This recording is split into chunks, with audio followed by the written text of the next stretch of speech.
Chapter 476. Chengyu looked at him, twitched her lips, and punched him in the chest. Go away. I'm serious. Luozhan wailed. Really, Chengyu? Seeing such a scene in front of him, Rong Rui's eyes were cold. Without saying a word, he reached out and pulled her over. Dumbfounded, Luozhan reached out to grab her other hand and said, What do you want to do? So direct? Wasn't it too obvious to steal a woman? I should be the one asking you what you want to do. Rong Rui did not intend to back down at all.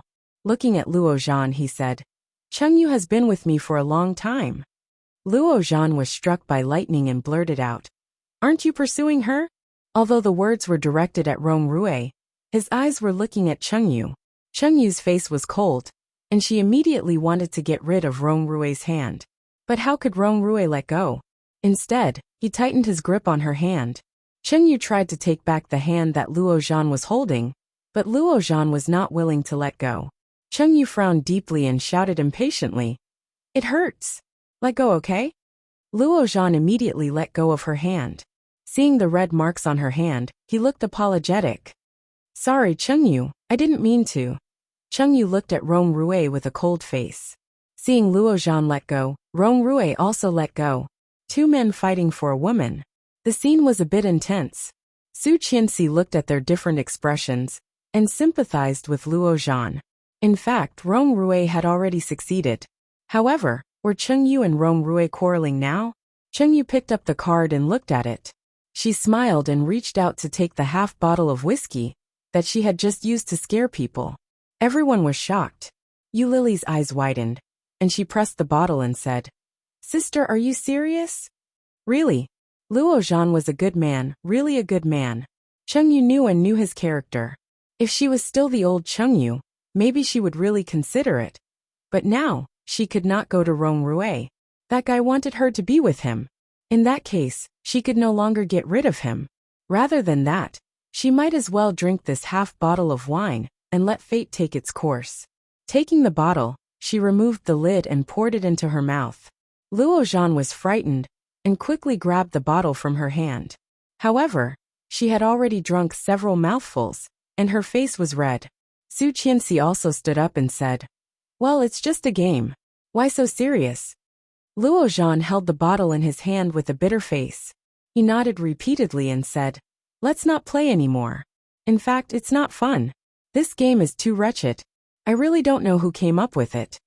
Chengyu chuckled and looked at Luozhan. Isn't it your idea? I think you did it on purpose, didn't you? Seeing her smile, Luozhan breathed a sigh of relief.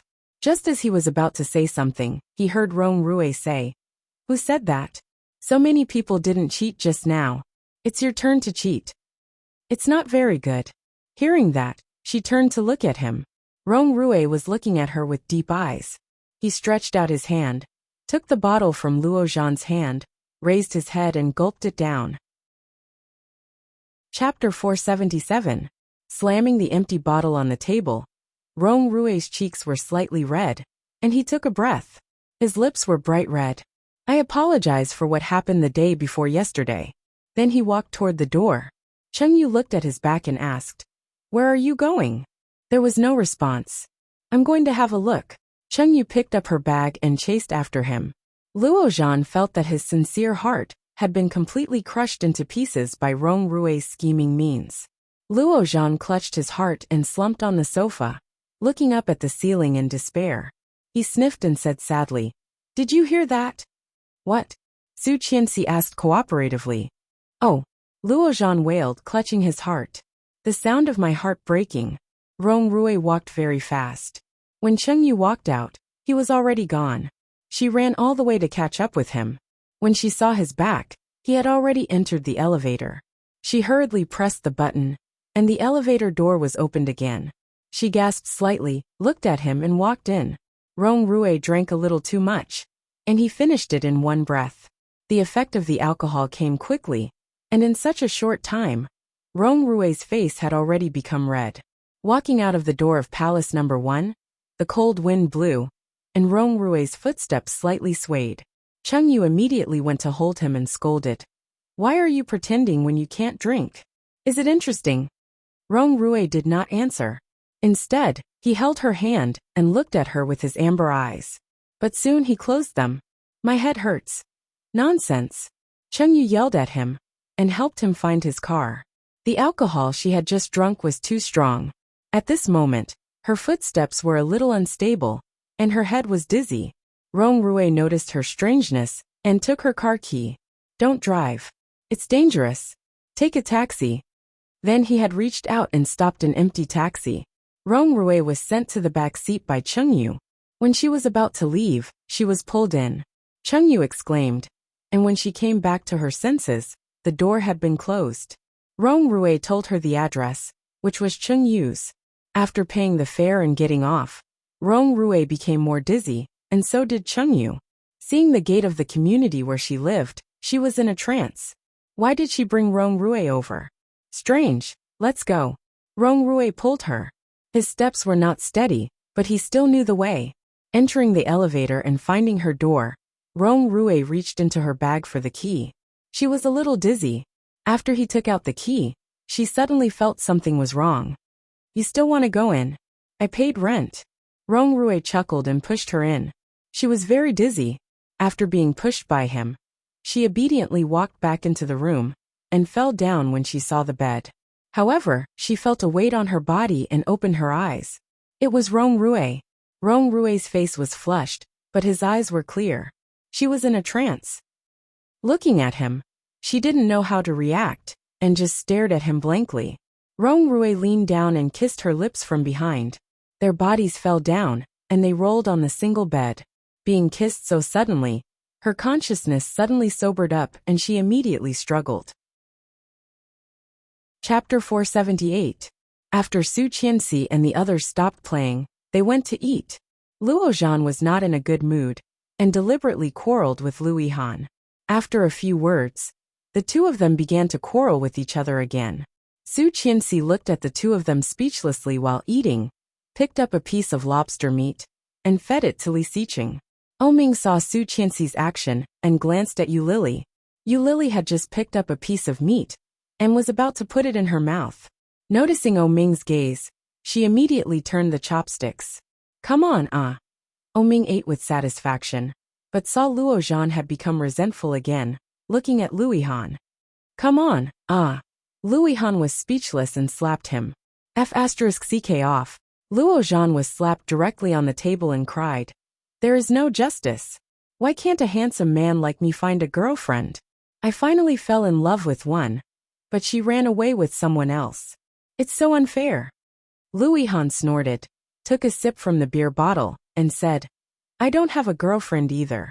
I am more handsome than you, taller than you, and stronger than you. If you want to be single, I will be ahead of you. How old are you? 22 years old, a good time, and I am already 27. After crying, Luo Zhan suddenly looked up. How about we make do with each other? You can clean up and cook. I don't mind that you are a man. Okay. Lu Yihan ate the meat with his chopsticks, chewing and said, One day you can change your personality, and then come back to see if I am blind. What if you are lucky? Damn my face, this face, do I need plastic surgery? Do I? Luo Zhan pointed to his face and said fiercely. Lu Yihan held the bottle for a long time before nodding seriously. Very much. Luo Zhan said. I don't want to live. Then go to hell. But I have not married yet. Give up. There are not many blind people in this world. Can't you comfort me? Lu Yihan also realized that his words might have been a bit harsh. He hesitated and said, In fact, there are quite a lot of blind people. Luo Zhan almost flipped the table and left. Su Qianxi and Yu Lily were both laughing. Looking at the two of them, the two women exchanged a look. After the meal, they soon parted ways. Luo Zhan and Lu Yihan both drank a little too much. After the two guys went home with their wives, the two brothers also hugged each other and stumbled on their way home. Lu Yihan patted him on the shoulder, his drunken face full of righteousness. We are all in the same boat. I'm having an affair. Lu Yihan couldn't help but laugh. Have you ever been educated? Tisk, so what if you know ancient poems? I also memorized them when I was in primary school. Seriously, you've lived for 27 years. And you really haven't had a single girlfriend? No. What about F***ck? When Luo Zhan heard these two words, he immediately recovered and shouted, F***ck? That kind of thing. I don't even want to touch that kind of thing. If his mother knew, she would definitely break his legs. TSK, I really suspect that you are gay. Stay away from me. Then she reached out and pushed him away. Luo Zhan did not let it go and stuck to her again, tiptoeing and forcing himself to put his shoulder. I also suspect that you are gay. You are so handsome. Why don't you have a girlfriend? Finally admit that I am more handsome than you? A little bit. TSK, you haven't answered my question. Well, there is a girl. I have loved her for 8 years. She doesn't like you?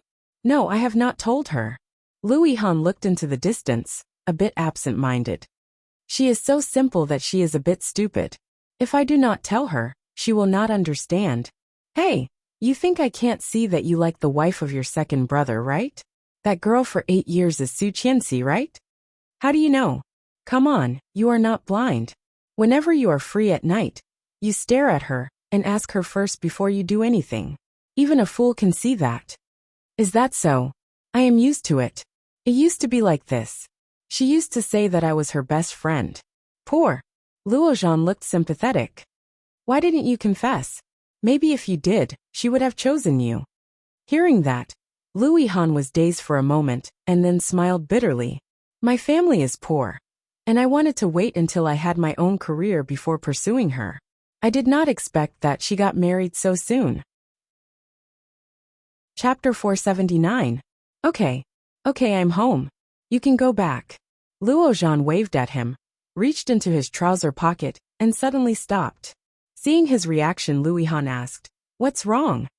Luo Zhan searched several pockets and said with a desperate look, I don't seem to have the key. Lu Yihan looked at the time, and it was already past 12 o'clock in the morning. It's so late. Can you find a locksmith? There are no hotels nearby. How about staying at my house for a night? Your house?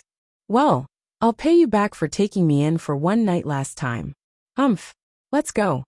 Luo Zhan paced, his movements neither fast nor slow. When he arrived at Lu Yihan's house, Luo Zhan realized that the distance between their houses was very close. It took less than 10 minutes to walk. As soon as he entered the door, Luo Zhan was amazed. From the entrance, there was a shoe cabinet, which was neatly lined with all kinds of beautiful sneakers and leather shoes. Further inside, the white sofa was as clean as new, with a fruit plate and a laptop on the coffee table.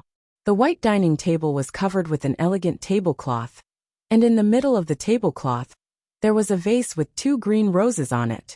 It was very fresh, with a fresh smell and a fresh environment. On the wall of the living room, there were photo frames. There were Lu Yihan himself, Su Qianxi, his work partners, and Yu Lily when he was in his school uniform. Luo Zhan looked around and went into the kitchen. He found that the whole house was clean and spotless, and all the tableware in the kitchen was upside down on the shelf.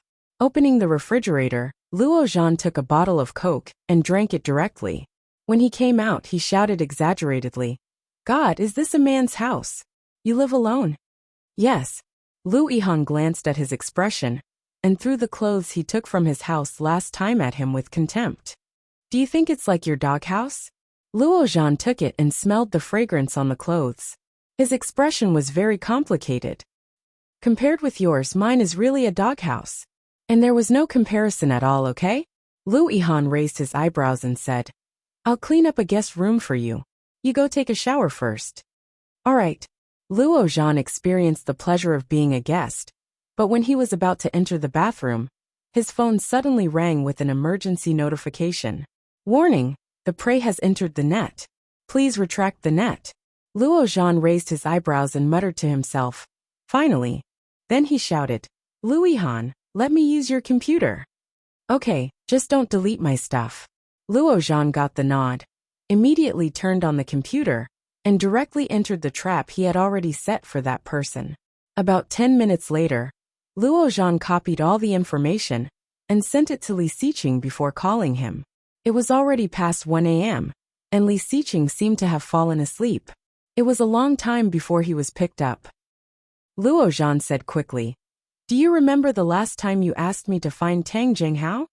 Li Xiqing was originally sleepy, but he immediately woke up after hearing what Su Qianxi said. Found it. Yes, he finally used that card. I just captured his location. He's in San Francisco, USA. Since that's the case, let's take away all of his available funds and spread the news. So fast. Luo Zhan was surprised. Yes, she's pregnant. I don't want any more accidents. The sooner the Tang family is dealt with, the sooner I can be at ease. Although the Tang family had fallen, if Tang Jinghao was left alone, there would be too many variables. Instead of being passive, it was better to take the initiative. Only by striking first could he smoothly control the overall situation, right?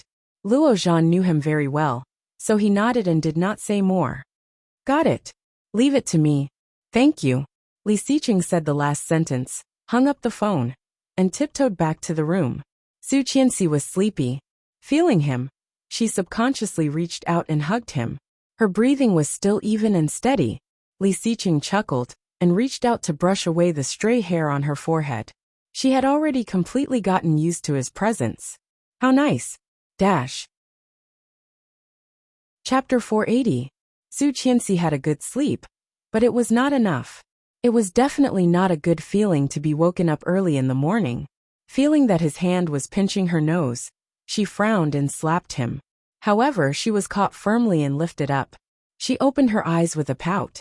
After seeing Li Xiqing, her head drooped again. I'm so sleepy. Sleep on the plane. Li Xiqing pulled her up. We're going to the capital today. Did you forget? No.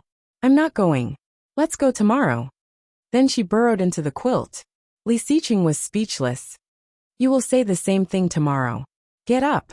I'll help you change. She put her arm on him. I will vomit on the plane. You told Rong Haiwei yesterday that you would arrive this afternoon. Are you going to break your promise? Hearing this, she finally straightened up and let him help her take off her clothes. Li Xiqing tapped her nose. You are getting lazier. Although he said so, he still patiently helped her change. From the beginning to the end, she did not even look up. Done. Oh. She immediately opened her eyes, got out of bed, and went to the bathroom. After washing, Li Xiqing had already prepared her bag and a small suitcase with a few pieces of clothing in it. Let's go. Wait for me. I'll put on some makeup. No makeup. Pregnant women should stay away from these things. But I look so pale. Look at my face. She complained. It's pale and yellow. So ugly. Not ugly. You look better than many people with makeup. Really? Really? Then I'll put on some lipstick. However, Li Xiqing walked up and took her lipstick away. Picking her up, he shouted, Let's go. Eat first and then leave. She pouted, but she was not as strong as him, so she had to give up. After breakfast, Li Xiqing took a taxi to the airport.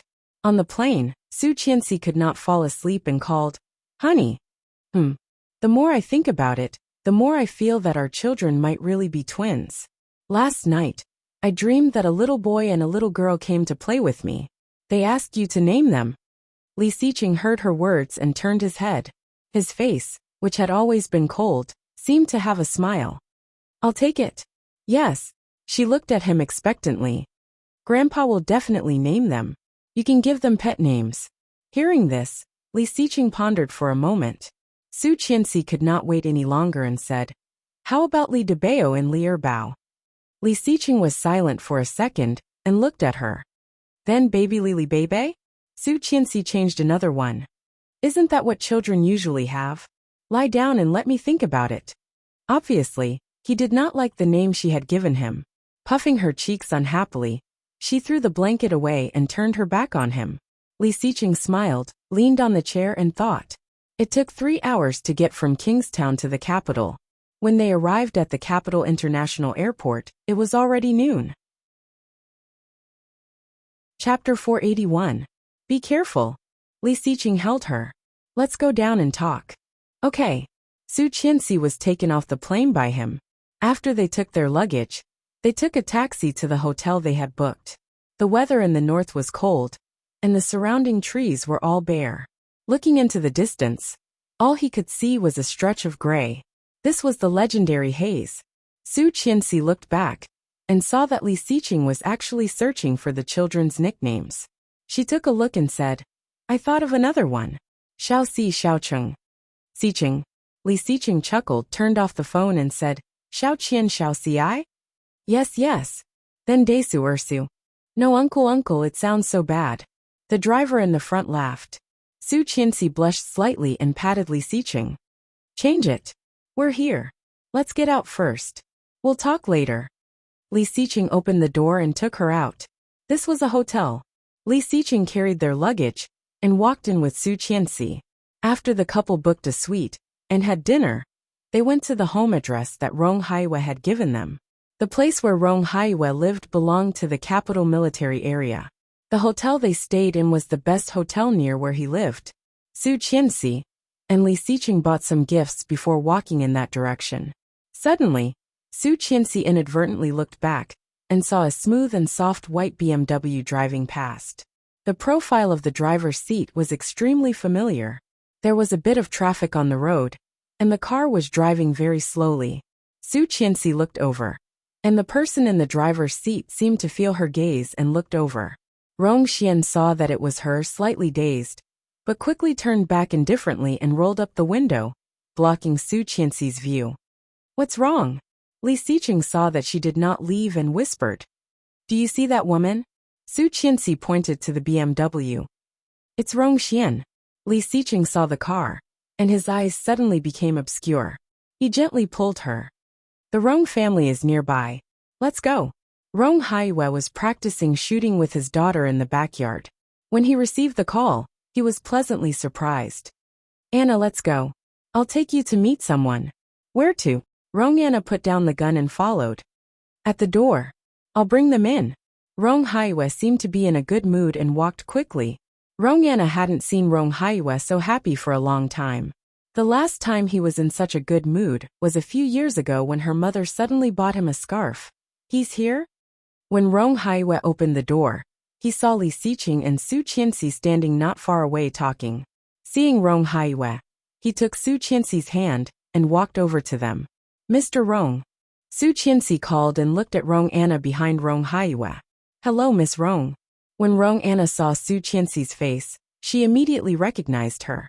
Her eyes were not big, but they were extremely charming. There seemed to be something different. She seemed a little surprised. It's you. Su Qianxi did not know if it was an illusion, but she felt that Rong Anna's eyes were a bit strange. Was it because she looked like Rong Xian? Chapter 482. Come in and sit down. Rong Haiwe greeted them. You just arrived? Yes. Have you eaten? Rong Haiwe took the gift from Li Xiqing. Yes, I just ate in the hotel, Su Qianxi replied. As soon as she was ushered in, she was attracted by the photo on the big cabinet at the door.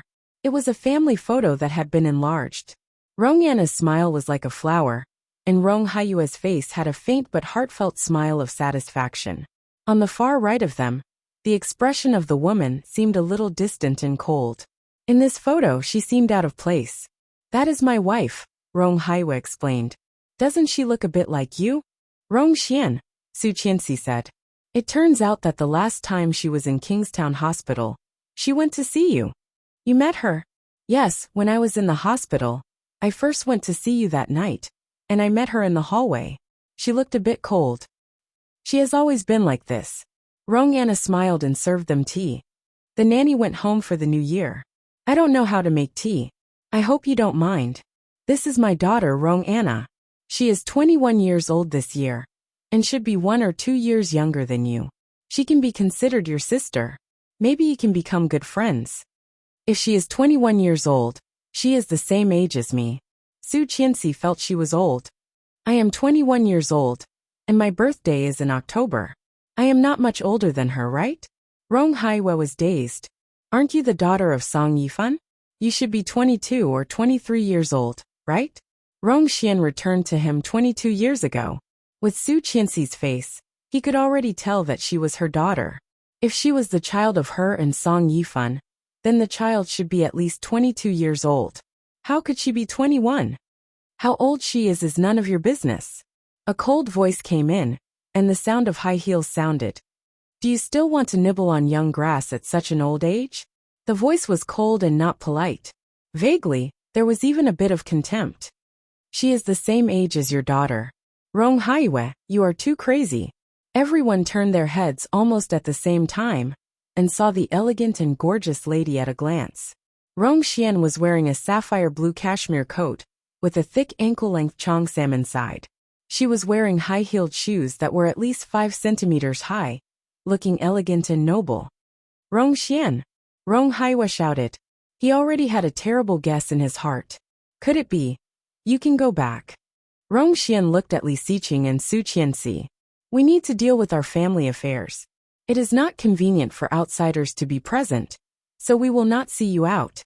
Su Qianxi looked at her and couldn't help comparing her with the Rong Xian in Song Yifun's photo. Thinking of what Song Yifun had been through all these years, Su Qianxi felt angry. She stood up and asked, Rong Xian, are you Rong Xian? Rong Xian obviously had no intention of paying attention to her. Her expression was cold.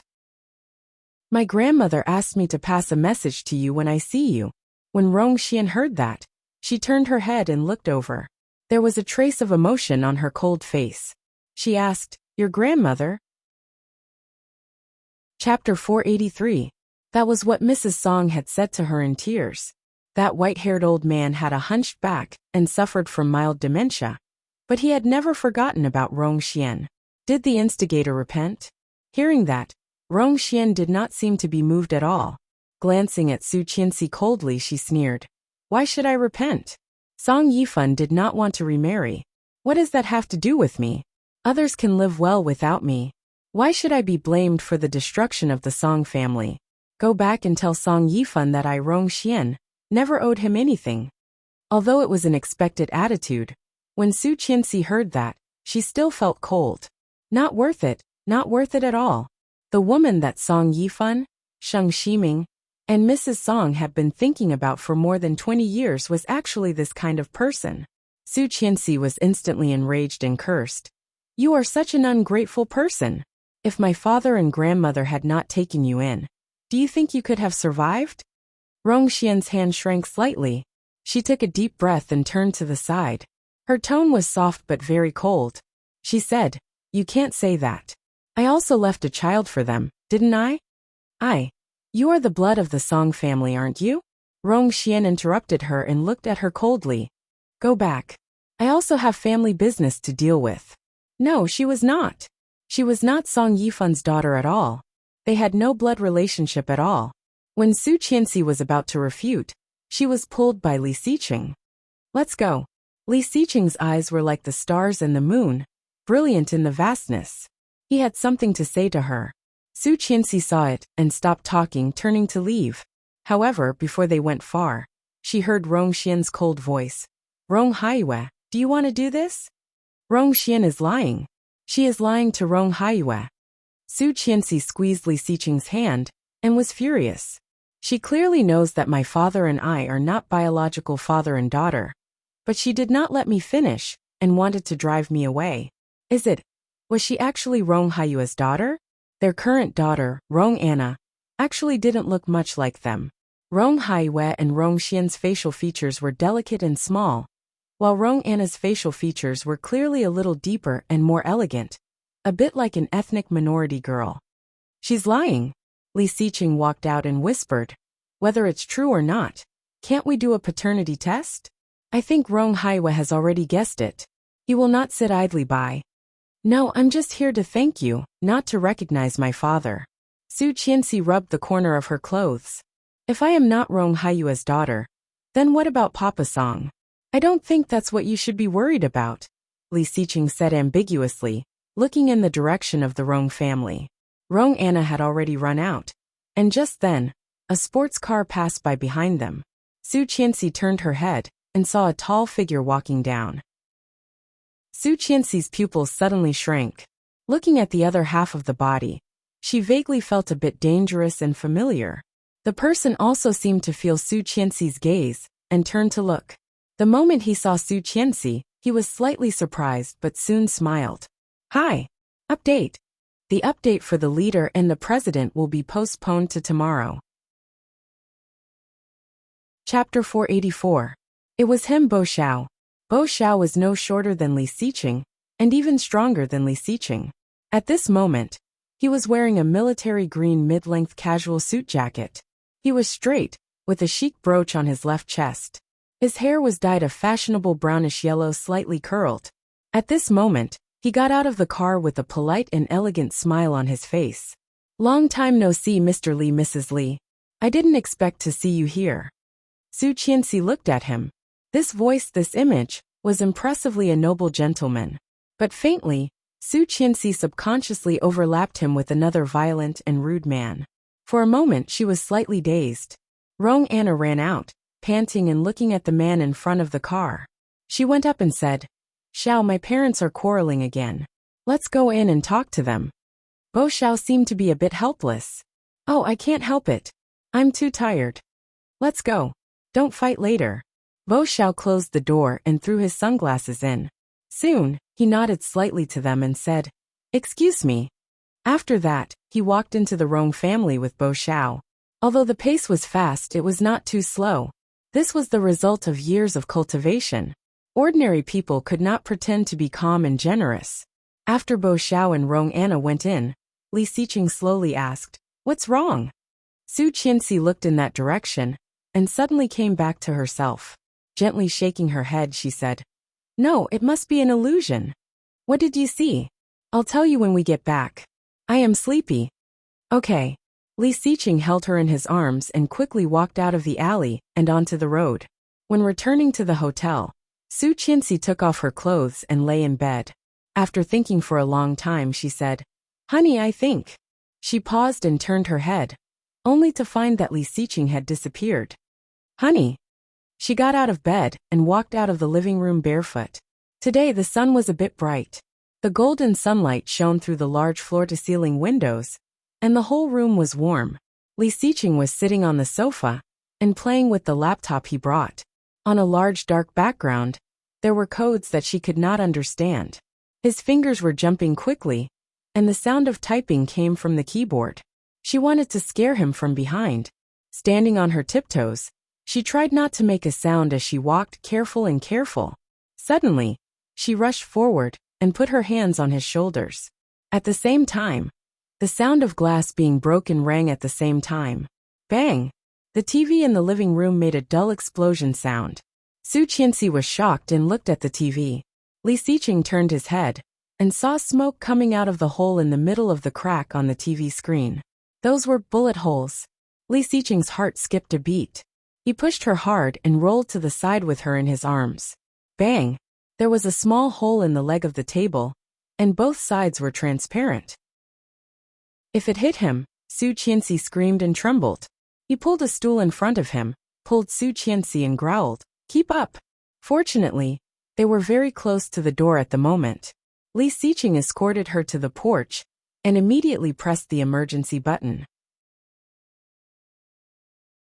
Chapter 485. It was a bright green window that blocked any line of sight from this side. Nothing could be seen. Su Qianxi grabbed his clothes and desperately pulled him out. "Go, go!" He turned and held her in his arms, quickly walking out of the corridor. "Don't be afraid, it's okay."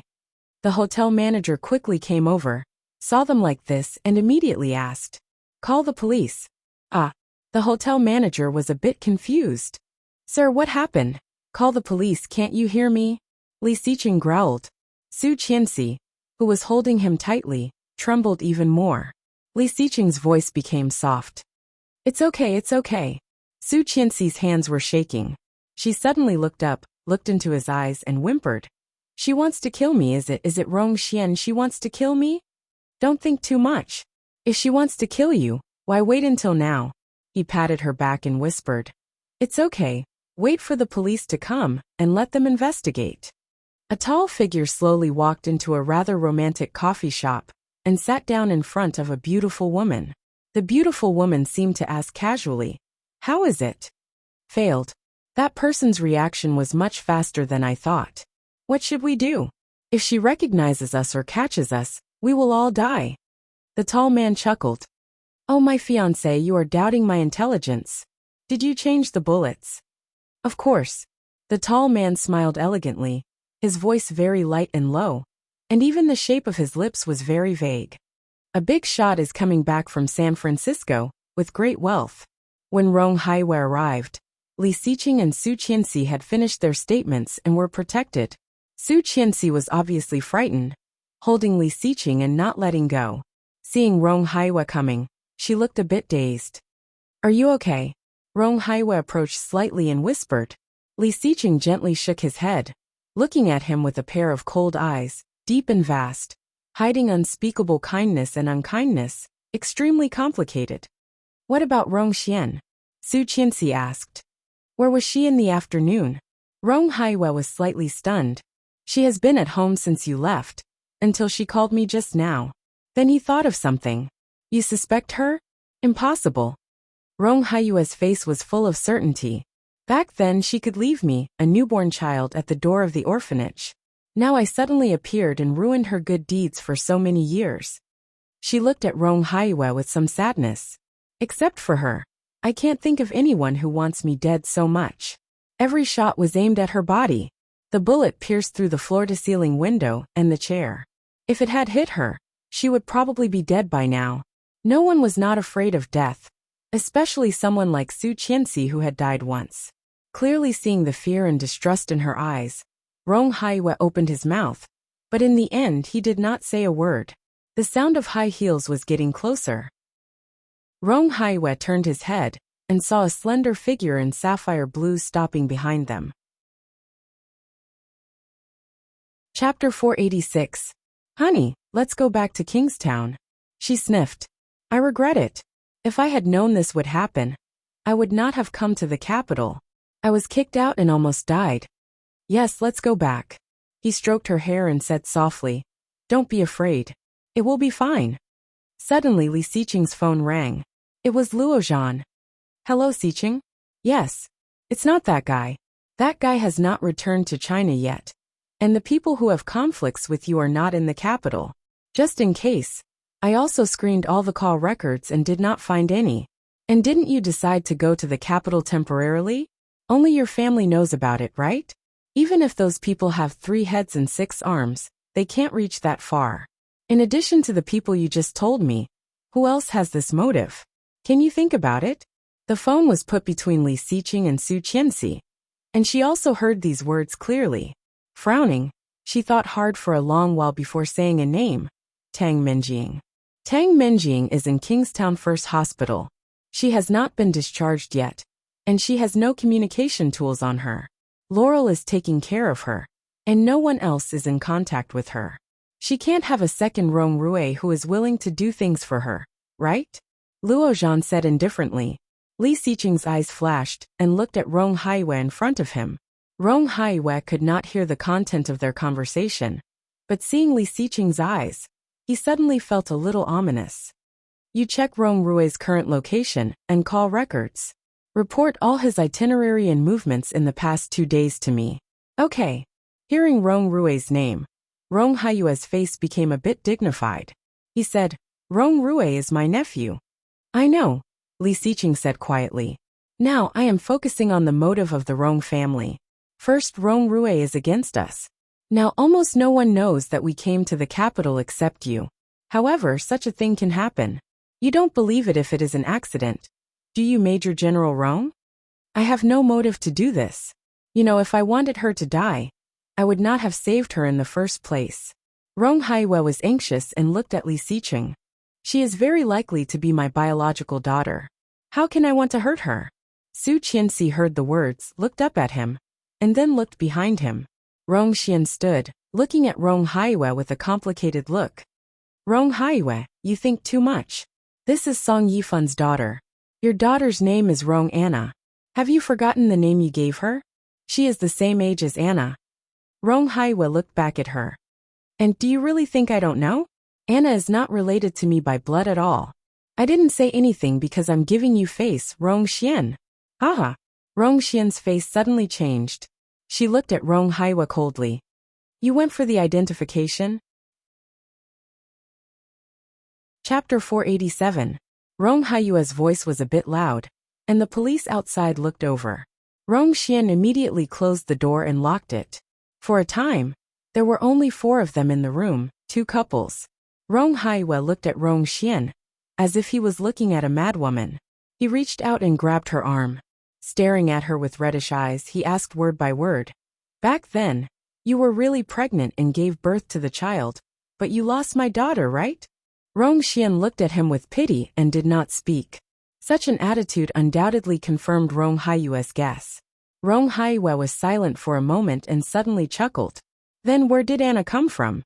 Anna is not your daughter, nor is she my daughter. Then what about her biological parents? Dead. Rong Xian's voice was a bit hoarse with an imperceptible sob. I found her under the bridge.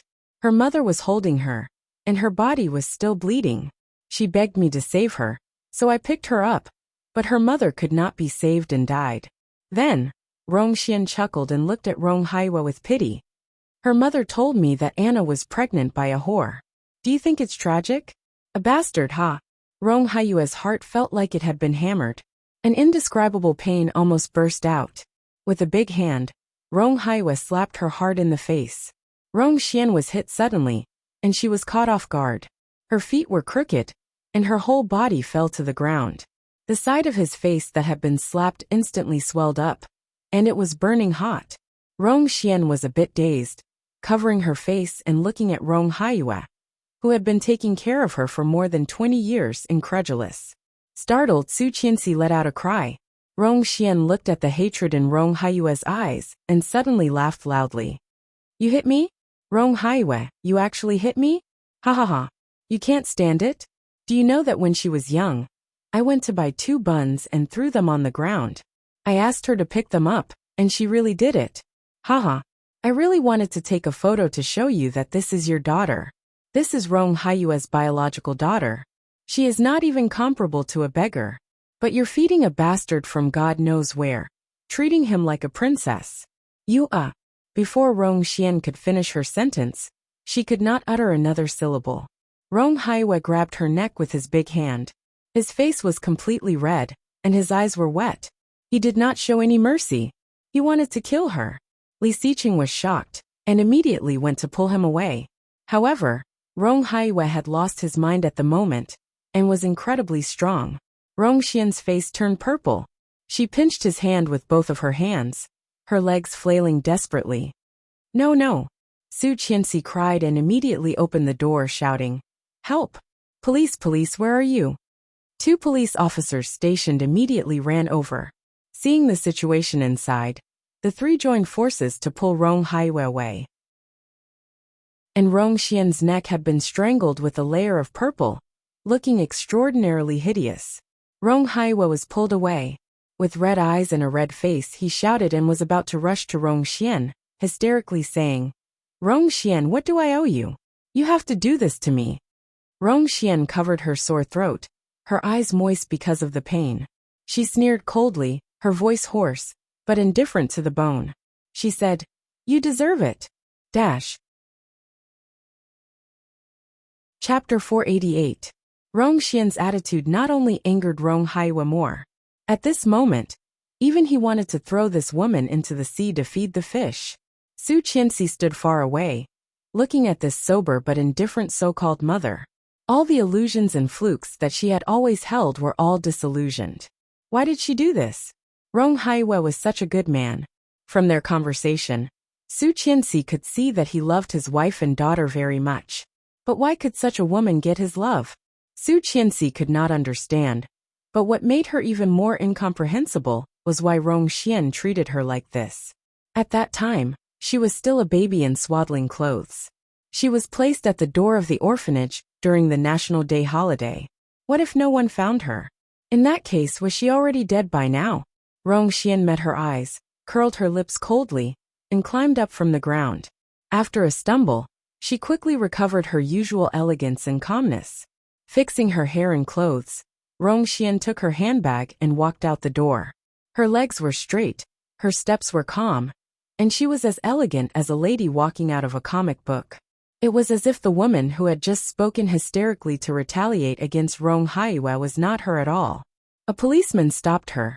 You need to go back with us to make a statement. The injury on your neck also needs to be dealt with. Rong Haiwe had been arrested by the police. Looking at her back, he took a deep breath and looked up at the ceiling, not letting his tears fall. Rong Xian pushed the policeman away indifferently and said, "No, deal with that person. It is best to put him in jail for 8 or 10 years and dismiss him." Ha, ha ha. Rong Xian. Su Qianxi could not bear it and quickly walked up. Li Xiqing was shocked and shouted, "Be careful." Su Qianxi ignored him and walked to Rong Xian shouting, "You psycho crazy. Ungrateful. He was simply a psychopath. Is Rong Haiwe not good to you? He loves you so much. Why do you treat him like this?" Rong Xian looked at her coldly. After a long while, she chuckled and said in a hoarse voice, "You know nothing." After saying that, he reached out his hand to push her away, and with graceful steps he leisurely walked forward. Su Qianxi felt like she had punched cotton. Instead of venting her anger, she felt even more aggrieved. He was so angry that he stomped his feet, turned around, and immediately ran up to Rong Xian. However, just as he was about to say something, he saw the tears flowing down Rong Xian's cheeks. That pair of eyes that were extremely similar to her own hid deep and obscure emotions, like regret, enlightenment, and pain. As tears flowed down, they were exposed in front of her eyes. However, Rong Xian immediately wiped away her tears and walked even faster. She walked around her in large strides and quickly left. Su Qianxi froze, watching the 2 police officers ready to take Rong Haiwe away. Why? Rong Haiwe did nothing wrong. Rong Anna was playing games at home. The door was opened, and the elegant sound of high heels approached. Rong Anna didn't need to look to know who it was. She didn't raise her head and shouted, "Mom, you're back? Where's Dad?" No one responded. Chapter 489. Rong Xian seemed to be in a bad mood, and Rong Anna could only see her back. Rong Xian went straight into the door, and Rong Anna heard the sound of the door being locked. Inexplicable. For so many years, she always felt that Rong Xian was living in her own world. She refused to communicate with people and refused anyone to enter, including her husband and daughter. Rong Anna didn't care, sat down and continued to play games. Rong Xian threw herself on the bed. Her neck was still very painful, and with the shaking of her body, there was a burst of tearing feeling. Picking up the mirror at the bedside, the purple mark was shocking. This was done by Rong Haiwe himself. The Rong Haiwe, who always wanted to please her and keep her by his side, did it himself. He really wanted to kill her. Lying on the bed, Rong Xian's heart was terribly empty, as if something was quietly passing away in her heart that had not been filled in for more than 20 years. Looking at the ceiling, Rong Haiwe's face seemed to appear in front of her, with a smile, with humble concern, and came to her with a smile, but she had stepped on him for more than 20 years. After a while, Rong Xian smiled. "You deserve it." She didn't know how many years it had been since she had this dream. In the dream, she was wearing a red bridal dress, sitting shyly on the bed. The matchmaker in the town had been talking to her since the early hours of the morning, teaching her a lot of things. Rong Xian smiled shyly. Thinking of marrying that person, she couldn't stop the sweetness in her heart. Finally, they were going to be together. Although they still couldn't get a marriage certificate, this was not a problem at all, was it? However, a figure suddenly appeared outside the window. Rong Xian thought her eyes were playing tricks on her. Only when he spoke did she suddenly wake up. It was him. He had found his way here. What was her reaction at the time? Like falling into an ice cellar. Her whole body was cold, and she froze in place. The matchmaker was saying auspicious words outside, and Rong Xian lied to her that she was going to find something and would be back soon. When he found Rong Haiwe, he took her and went to the river bank. He said, "Come back with me, Rong Xian. Mom only has a few days left. Now she just wants to see me get married. Come back with me and fulfill her last wish, okay?" Rong Xian forgot what she had said. She did not know which sentence had angered Rong Haiwe. There was a cement road that had just been repaired, and there was still a large patch of grass that had not been flattened. He pulled her into the bushes. Rong Xian cried and begged him not to. However, every time she called him brother, it triggered the anger in his heart.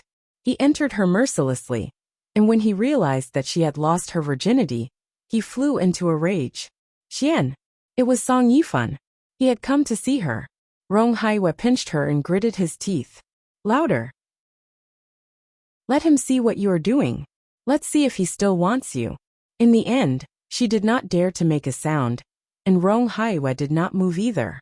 The two held their breath until Song Yifan was far away. Then he pressed her down mercilessly and ravaged her. After that, Rong Xian's clothes were ruined. She whimpered and ran around. At that time, Rong Haiwa drove the old car he borrowed, caught her in the town, and forced her into the car. He tied her up in the back seat and drove back to the capital. He locked her in the warehouse. As long as she was obedient, he would be gentle. Chapter 490. She didn't want it. She didn't want it. She cried and said, "You are the brother, and this is called incest." He pressed her down mercilessly, using his body to tell her that it wasn't. She was his child bride, and she was destined to marry him, wasn't she? The huge phone rang, and Rong Xian suddenly woke up from her sleep. She wiped her face, which was already wet. The phone was still ringing. She picked it up, and it was a strange number. It was Kingstown. She picked it up and neither side spoke. After a few seconds, there was a soft female voice. "You want to accuse him? It was clearly your fault. You angered him, so he would do that to you. You are at the police station." "Yes." "Let the police answer the phone." Su Qianxi was silent for a moment, feeling that Rong Xian would hurt him, so she did not move. "You called me to ask me to let him go, didn't you?" Rong Xian chuckled, and her voice was still hoarse.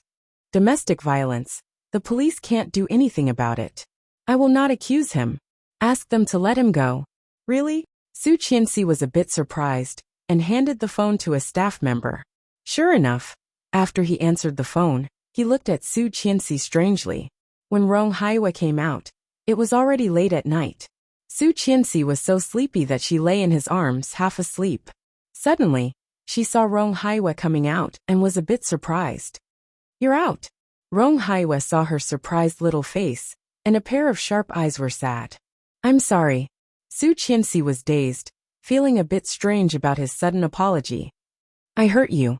If it weren't for me, you wouldn't have ended up like that. I thought." Rong Haiwa's voice was a little choked, and his eyes were slightly red. "I thought that no matter how cruel she was, she wouldn't hurt a child. No matter how much she hated me, she still had maternal love for her child. Later, although I knew that Anna was not my daughter, I didn't tell her. I was afraid that she would be angry and leave." Su Qianxi's eyes were hot, and tears immediately fell. "If I had discovered it earlier and asked her earlier, you wouldn't have suffered so much. I'm sorry."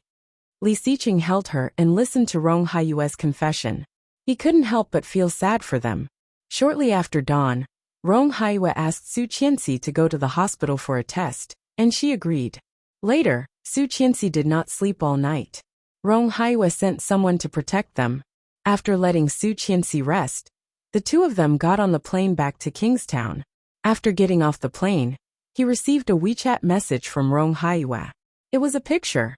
There was no doubt that the paternity test showed that Su Qianxi and Rong Haiwa were biological father and daughter. Su Qianxi stared at the picture for a long while, feeling very complicated. "Should I let Papa Song know?" He stroked her hair and whispered, "Do you think it's necessary to let him know?" "Yes, but it's too cruel. Let nature take its course." Father-in-law Song has long known that you are not his biological daughter, and he has long known that you are Rong Xian's daughter. When the two of them meet one day, they will naturally know. Okay. On the 7th day of the Lunar New Year, Yang had not yet come to work, so Li Xiqing took his wife to a taxi. Shortly after getting in the car, he received a call from Yu Yuegue, who sounded hurried. "Sir, Miss Tang has gone crazy. 3 o'clock. 3 o'clock to be completed before 9:30. Chapter 491. Sir, Miss Tang is crazy. When they arrived at the Kingstown First Hospital, Tang Minjing had been restrained, sedated, tied and locked on the bed. Unexpectedly, when Tang Minjing saw them, she was not hysterical or struggling. She just looked at them and laughed like a psycho. The laughter was getting louder and louder. There was a hint of morbid madness and calm mockery. Looking at Li Xiqing, her eyes were already red, and tears were on the verge of falling. Su Qianxi was scared by her laughter. Laurel explained to Li Xiqing.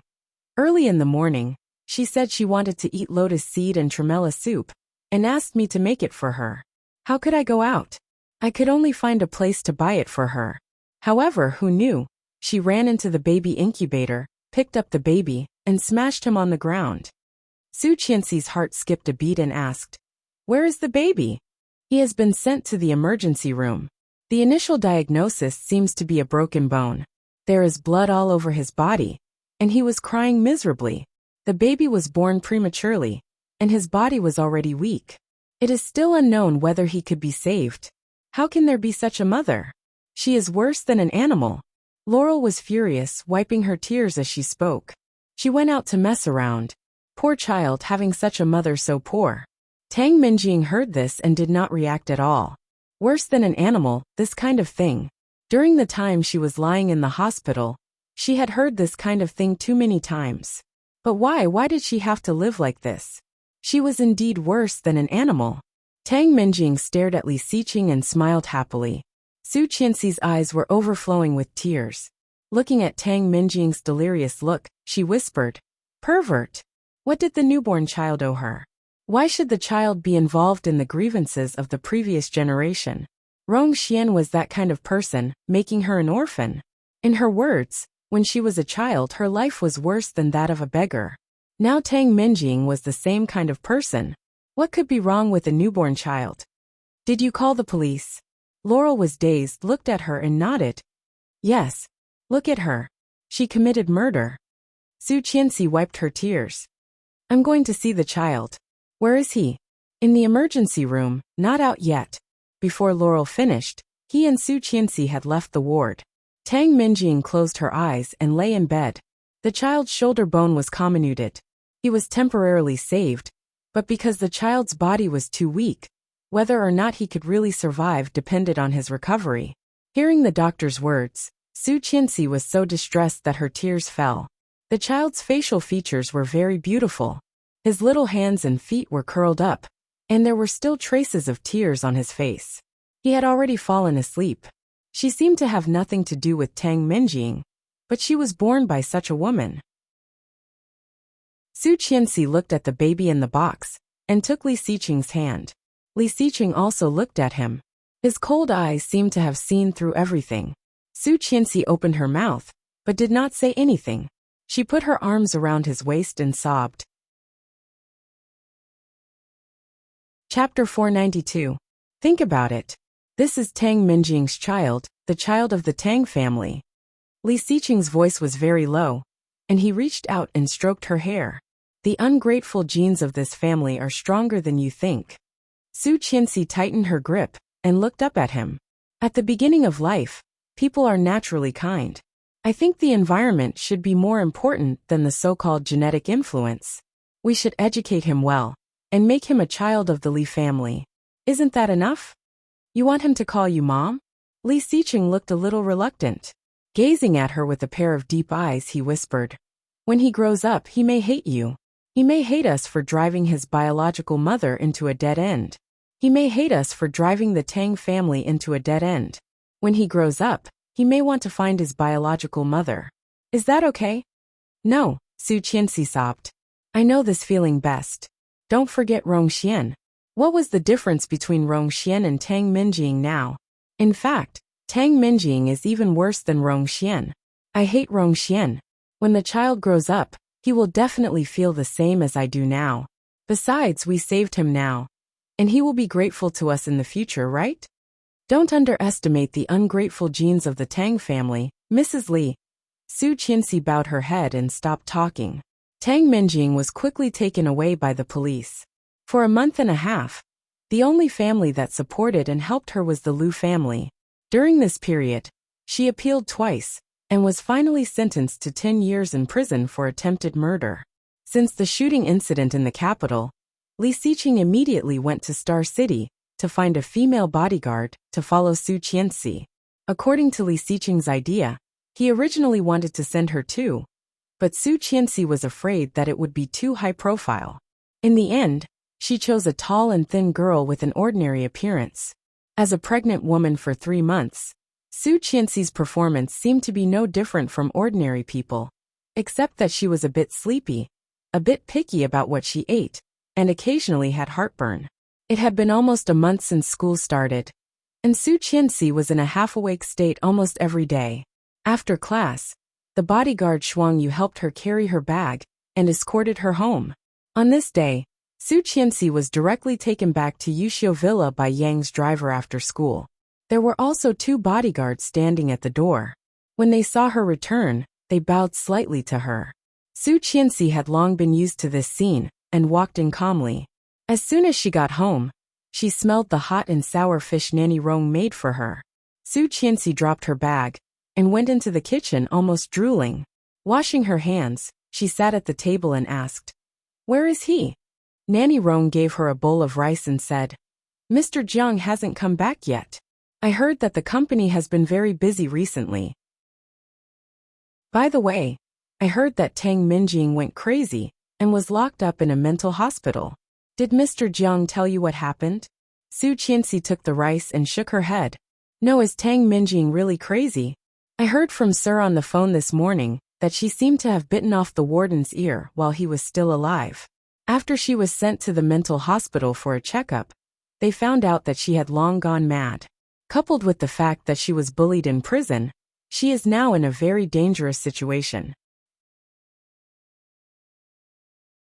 Chapter 493. Don't be impatient. Mr. Li is doing this for your own good. You should have listened to Captain Li and not let you go to school. Mr. Li can't argue with you. It's better to send a few more people. If something goes wrong, it will be bad. I know. Su Qianxi had a good appetite. After eating 2 bowls of rice, she went upstairs with her bag. After the shower, Su Qianxi heard the sound of breathing in the room. While drying her hair, she walked toward the bed and called, "Honey." However, there was no response. Su Qianxi did not care. Sitting on the bed and drying her hair, she crossed her legs and picked up the pregnancy book on the bedside, flipping through it. However, the breathing became louder and louder. Su Qianxi looked up and saw no one. Putting the book back, Su Qianxi went into the cloakroom and tentatively called, "Honey." It was dark inside. She turned on the light, but there was no one. Drying her hair and walking out, Su Qianxi looked at the bed again. No one was there. She opened the door and looked out. Li Xiqing had just opened the door and walked in. Seeing her coming out, his cold face softened. Seeing him, Su Qianxi was dazed. At the same time, she heard breathing behind her. Su Qianxi was stiff, and her breathing suddenly became rapid. Her arms were stiff, and she did not even dare to move. Seeing her increasingly strange face, Li Xiqing felt a bit strange. Su Qianxi did not dare to move, sobbing and asking for help. "Honey." Li Xiqing suddenly felt something was wrong. He strode upstairs, taking 3 steps at a time. When he came to Su Qianxi, he found that she was already soaked in cold sweat and stiff. Su Qianxi shivered and whispered, "In the room, there is someone else." Li Xiqing's heart skipped a beat. Hugging her, he called, "Cheng Da." The 2 bodyguards at the door heard the noise and immediately ran in. Seeing Li Xiqing upstairs, the 2 rushed up at the same time. When Cheng and Da came up, Li Xiqing hugged Su Qianxi and stared inside. The 2 bodyguards immediately understood and went inside to rummage through it. Li Xiqing and Su Qianxi walked in and saw Cheng open the curtains of the floor-to-ceiling windows. They suddenly saw a hideous clown doll stuck to the window. Su Qianxi shuddered and screamed in fear.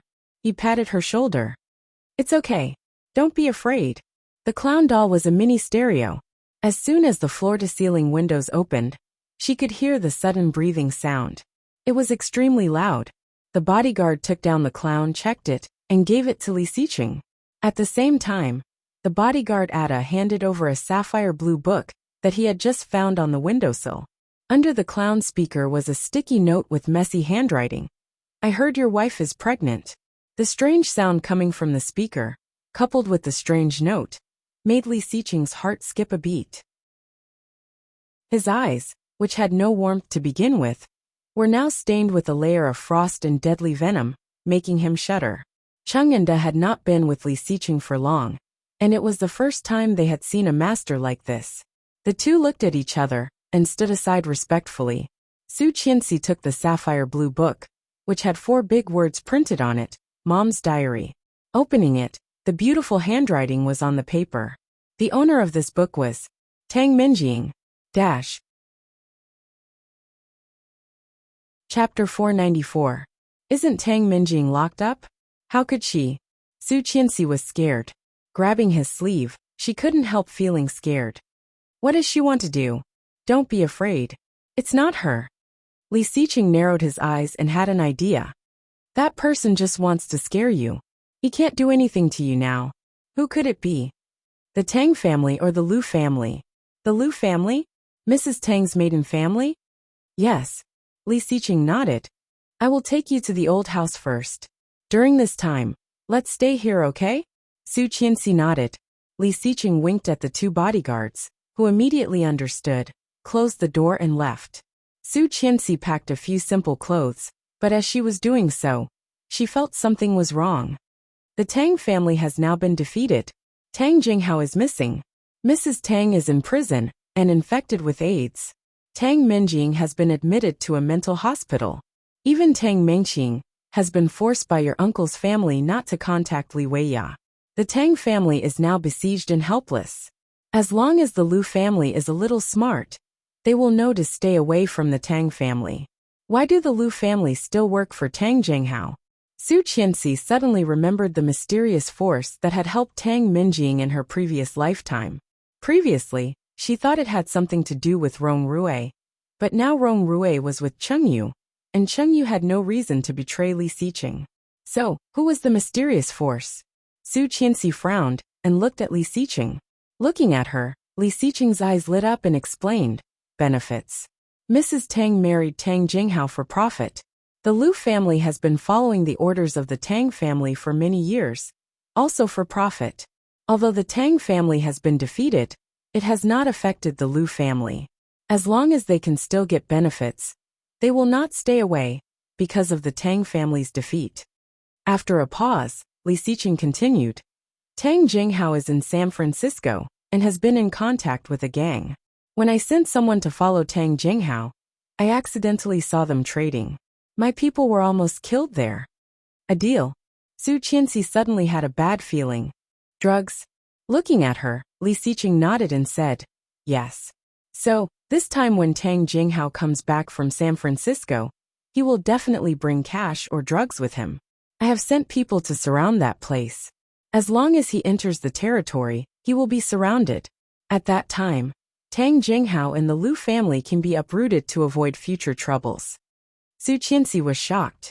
Li Xiqing was decisive and ruthless, leaving no room for negotiation. As long as it was a threat to him, he would never tolerate it. Su Qianxi did not know if this was a good or a bad thing. But she was always worried. Li Xiqing seemed to know what she was thinking. He gently hugged her and whispered, I don't want what happened today to happen a second time. There will not be a next time. I want our child to be born and grow up safely. Be careful. I always feel it will not be so simple. Su Qianxi hugged him back and looked up at him. Chapter 495. It doesn't matter. Even if we can't catch Tang Jinghao trading goods, the sky-high debt he owes is enough to make him suffer. With such a large amount of money, he will be locked up for at least 10 or 20 years. When he comes out, he will already be an old man. Li Xiqing pressed his forehead against hers and chuckled. Do you think your man is no match for an old man? She gently pushed him and said, Be careful of Tang Minjing. Be careful of Tang Jinghao, especially Tang Minjing. I always feel that she suddenly became crazy. It's a bit weird.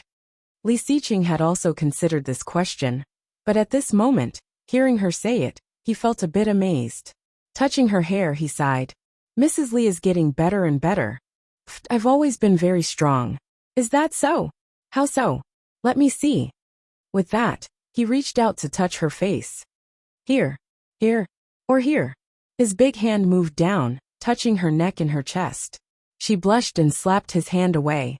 Don't be serious. Pack up and go to the old house. Alright, let's go back to the old house to sleep. You're annoying.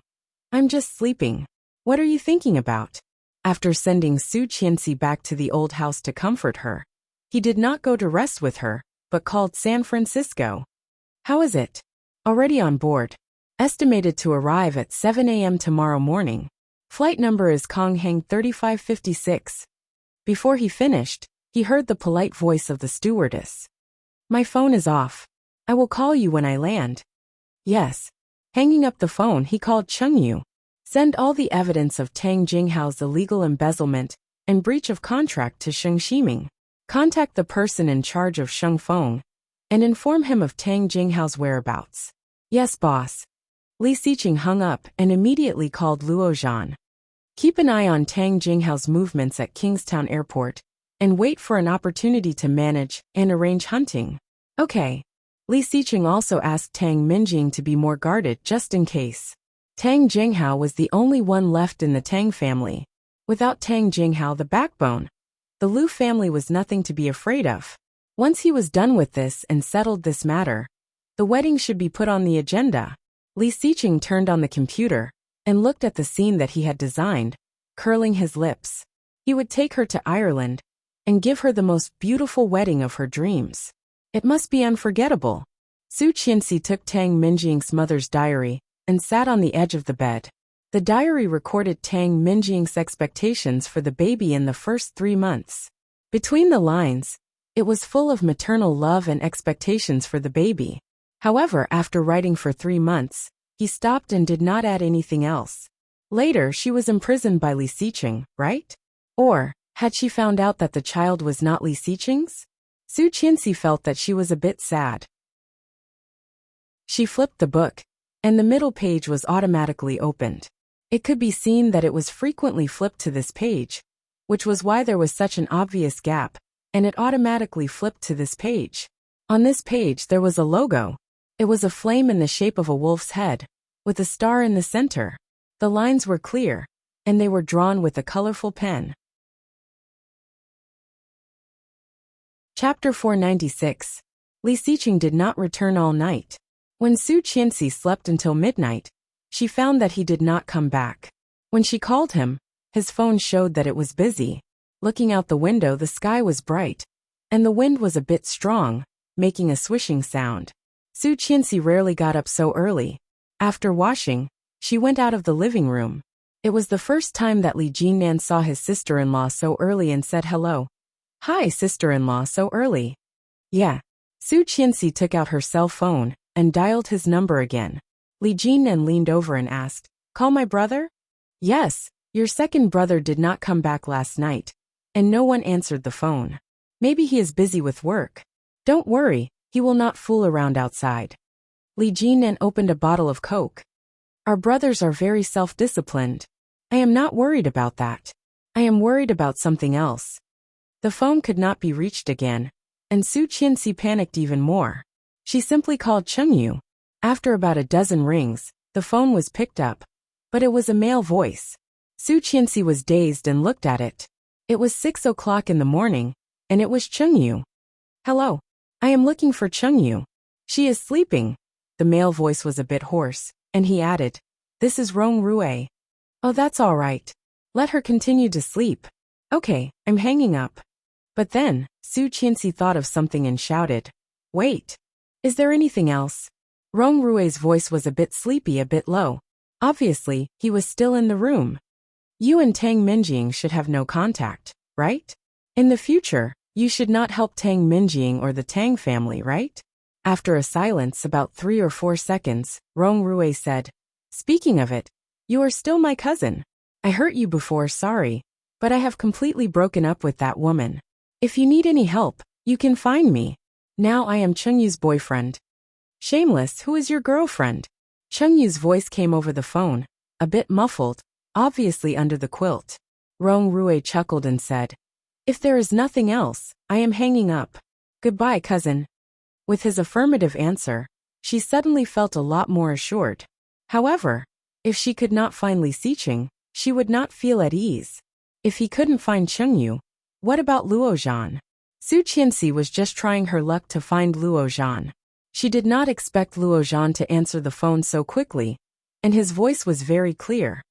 Hello, sister-in-law. Luo Zhan, do you know where my husband is? I don't know, but he must be busy at this time. He will be home soon. Don't wait for him. Go to sleep first. Luo Zhan said the sentence as if he was reciting it. At the end, he added, Second brother asked me to tell you not to worry. Just protect yourself and your child. What's the situation? Another familiar voice came into her ears. It was Louis Han. Luo Zhan looked up at him, his hands still busy on the keyboard, and said, Not bad. Want to eat? Okay, I want a sandwich. Thank you, Auntie Lu. Su Qianxi was dazed. When did they live together?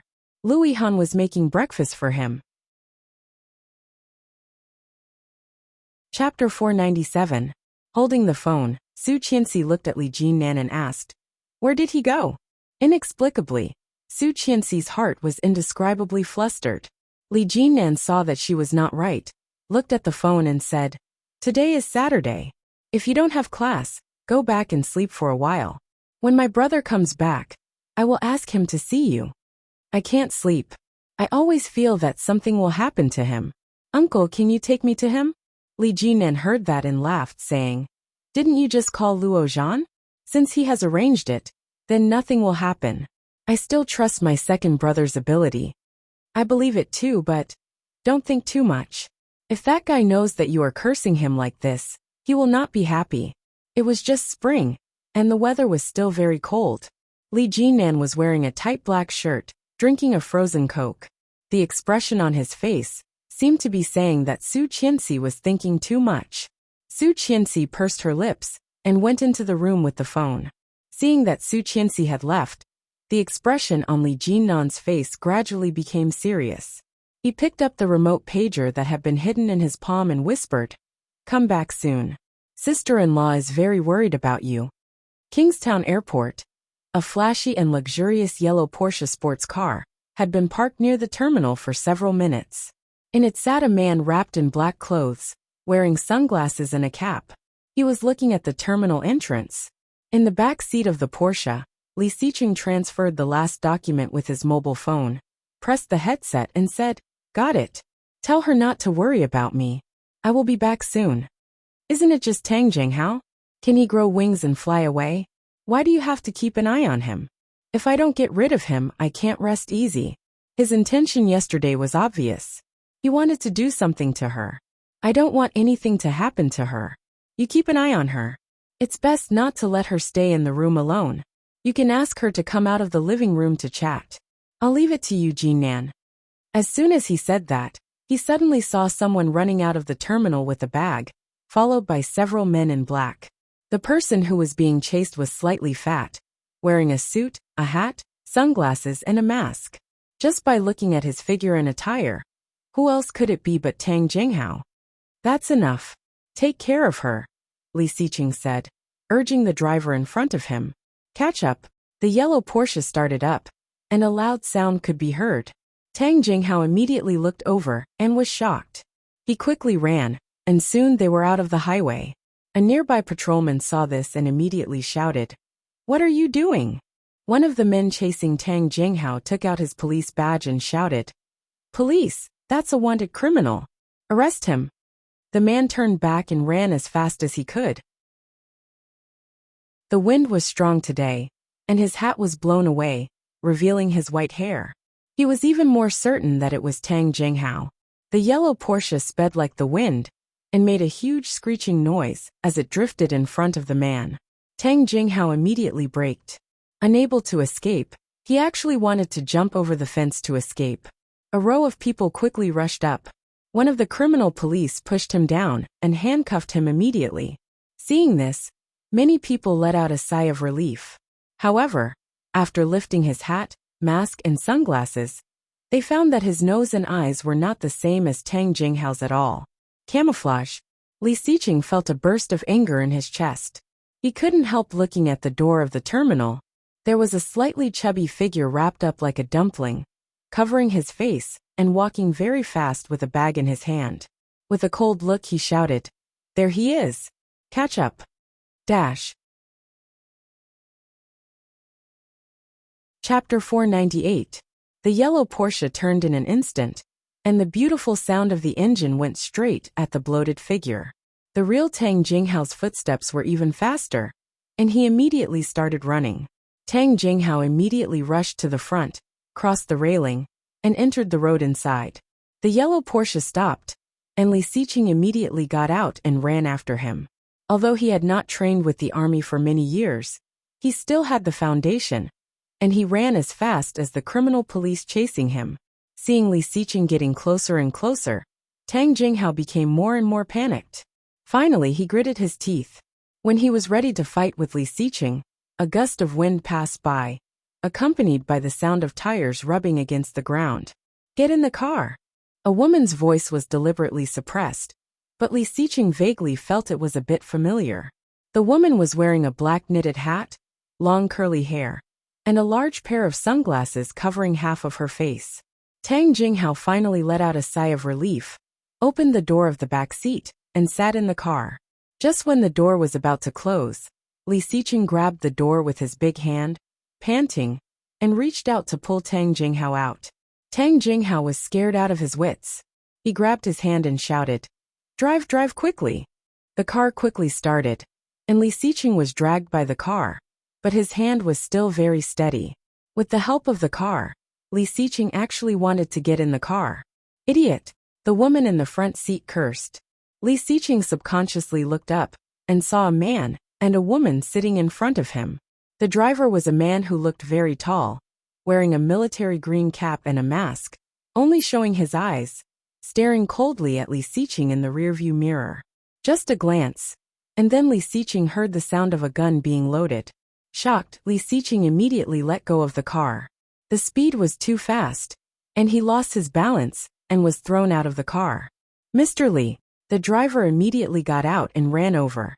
Li Xiqing was thrown out and rolled twice on the ground.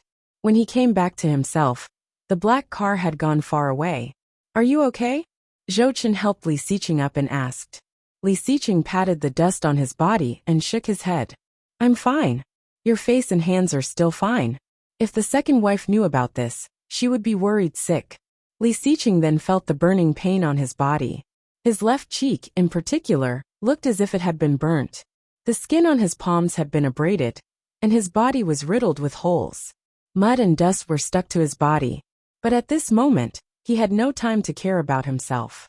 Looking at the black car that had gone far away, he silently wrote down the license plate number, reached for his cell phone in his pocket, and pressed it, only to find that it was out of battery. "Give me your phone." Li Xiqing reached out his hand. His palm was scratched and oozing yellow and red sticky liquid, which looked a bit hideous. Zhou Chen quickly took out his phone and entered the license plate number. "Ask Luo Zhan to check this license plate number and all the routes they have taken today. Keep an eye on them. There are not only wanted drug dealers, but also guns." Zhou Chen's expression turned serious. "Yes." Li Xiqing returned to the car and took a deep breath. Seeing himself in a mess, he said, "Let's go back to the company and change before going back. It's too ugly to go back like this." Puffed. Chapter 499. Aren't there more people in the company? They are all at work at this time. Today is Saturday. Hurry up. My wife is waiting for me to go back. Oh, what's the hurry? I'm reversing the car. But you'd better go to the hospital. Look at your face. Li Xiqing looked in the rearview mirror. There was at least a 3-finger-sized scratch on his left cheek, with blood and a piece of skin. Well, it was really ugly. Okay, go to the hospital. Okay. He first went to the hospital to deal with the wound, and then went to the company's cloakroom to change clothes. Just when he was changing clothes, he found that there were many scratches on his body. No wonder it was burning everywhere. Oh no, he had thought that he could finally make out with his wife when she was more than 3 months pregnant. Now, he did not even dare to take off his clothes. If she saw it, she would be heartbroken. Li Xiqing suddenly felt that he should not have gotten involved in this mess. He did not catch Tang Jinghao, and now he could not even touch his wife. Alas, however, it was also because of this fight that Li Xiqing was more certain of his original guess. There was a drug gang behind Tang Jinghao. The two people sitting in front and the man driving should be the gangster who held Su Qianxi at the gate of Star City last time. And the woman was undoubtedly the accomplice who rescued him last time. In this way, it seemed that it was more difficult to touch Tang Jinghao. This drug gang was like an iron wall. The criminal police had besieged them many times, but they had not hurt them. How could he, a businessman, touch them? Unless he also became a part of it. Li Xiqing's movement of changing clothes became slower and slower, and there were more and more thoughts in his mind. It seemed feasible. However, if Grandpa knew it, he would definitely be so angry that he would be hospitalized. But should he just sit around and wait for death? Turning on the phone, he received a call from Luo Zhan. As soon as he received a signal, "There is no such license plate number. The license plate number is fake. The number you saw must have been tampered with." Luo Zhan's voice was firm. Li Xiqing trusted Luo Zhan's ability very much. If he said it was fake, it must not be real. The drug gang was so cautious. No wonder the police could not catch them after so many raids. Li Xiqing narrowed his eyes and said unconsciously, "Nothing ventured, nothing gained." Hearing Li Xiqing's words, Luo Zhan suddenly felt a sense of crisis. "Hey, what do you want?" "Nothing. You didn't sleep well last night, right? Go to bed. I will call you when I get the news." "Hey, Li Xiqing," Luo Zhan said. "You." Li Xiqing did not wait for him to finish and hung up the phone. Fastening the last cufflink, Li Xiqing put on his coat and quickly left the company. When he arrived at the old house, he saw Su Qianxi looking around at the door from a distance. Seeing his car coming back, Su Qianxi immediately ran out of the house, greeted him, and reached out to knock on the window. He coughed and looked in the rearview mirror. After making sure the bruises on his face did not look too serious, he opened the door. Zhou Chen chuckled. "Mrs. Li, he lost to someone and was beaten like this. You have to discipline him in the future." F***ck off.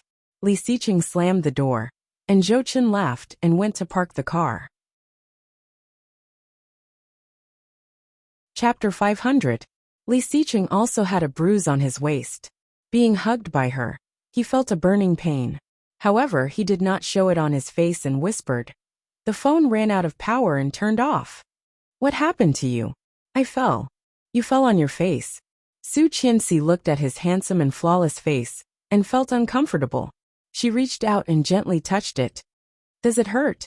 Let me put some ointment on it." "I've already gone to the hospital." "It doesn't matter.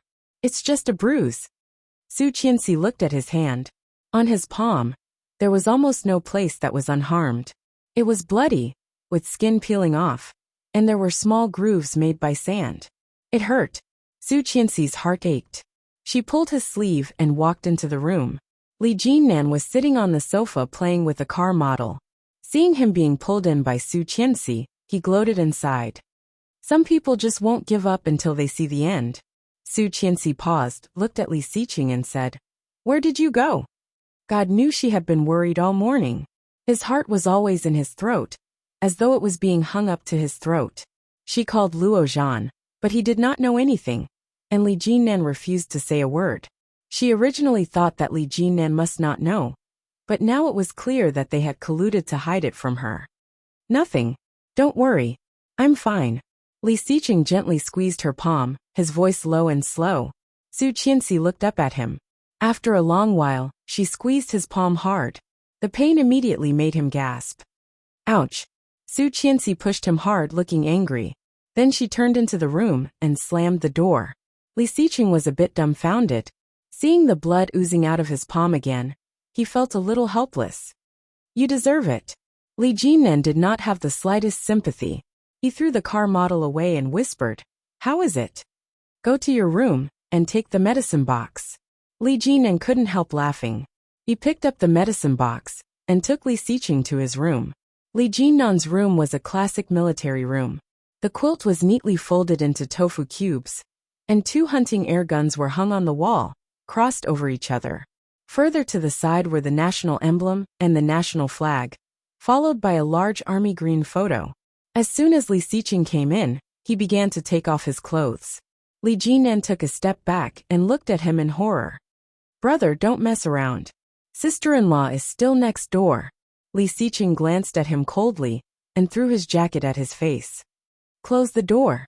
Then he took off his shirt, revealing the bruises with blood oozing out. TSK. Li Jinnan furrowed his brows and took out the ointment. What happened to you? No wonder you didn't dare to return to sister-in-law's room. Li Xiqing told her the truth. In the end, he also told her about his speculation and decision in the office. Li Jinnan pressed his hand hard. Li Xiqing gasped, turned his head, and said in a low voice, "What are you doing? Are you crazy? You actually thought of doing this kind of thing? If Grandpa and Dad know, they will break your legs." Li Xiqing also knew the seriousness of the matter. He turned his head and slowly said, "I just pretended to trade with them. After all, the Li family's influence in Kingstown and the country is not weak. If..." Chapter 501. Li Xiqing was speechless. Indeed, this was not a foolproof plan. However, what should he do to protect his family? Now he could basically confirm that the people who wanted to kill Su Qianxi in the capital last time were the two who were driving today. Even he felt that the female voice was a bit familiar. However, he could not remember who it was. The reason why they wanted to kill Su Qianxi was very likely that Su Qianxi had seen or remembered their true faces. They thought Su Qianxi was a threat, so, however, who could it be? The capital, Kingstown. Li Xiqing immediately thought of someone. He picked up his phone and dialed Rong Haiyue's number. After the phone rang a dozen times, it was picked up. There was a very loud and neat slogan on Rong Haiyue's phone, as well as the sound of soldiers marching. Li Xiqing, listening to the voice, it seemed that he was a bit surprised. "Yes, Mr. Rong." Rong Haiyue heard this title. His eyes became a bit dim, but he quickly smiled again. "What's the matter? Are you in the capital?" "Yes, watching the training of the new recruits." "Excuse me, where is your daughter now? Isn't she with you?" Rong Haiyue said subconsciously, but quickly reacted. "You mean Anna?" "Yes. She went on a tour with Bo Xiao in the UK these days, and it will be more than a week before she comes back." "Tour?" "Yes, she and Bo Xiao are both music students. They formed a band, which is quite famous. Now they are on a business trip again." "When did they go?" "The afternoon flight the day before yesterday, about 5 or 6 p.m. "Why do you ask?" "Remember the last time we went to the capital, we met in the hotel." How could he forget? Rong Haiyue's eyes were sharp and he asked, "Do you suspect Anna?" "Still investigating, but this possibility is not ruled out." "Impossible, she did not move." He originally wanted to say that she had no motive, but after all, she was his daughter, and he knew Rong Anna very well. If she knew that Su Qianxi was Rong Haiyue's daughter, she might really be hostile, but this hostility would certainly not constitute killing intent. Rong Haiyue hesitated and said, "She did not know that Su Qianxi was my daughter. I did not tell her." "That's not the only reason," Li Xiqing interrupted him, not planning to explain. "Now I have no evidence, but for Qianxi's safety, I hope you can keep it a secret and not tell your other daughter about my suspicions." "Of course. I'm going to Kingstown next week.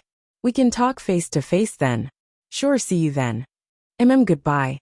Hanging up the phone, Li Xiqing subconsciously thought of Bo Xiao, whom he had met at the Rong family's door.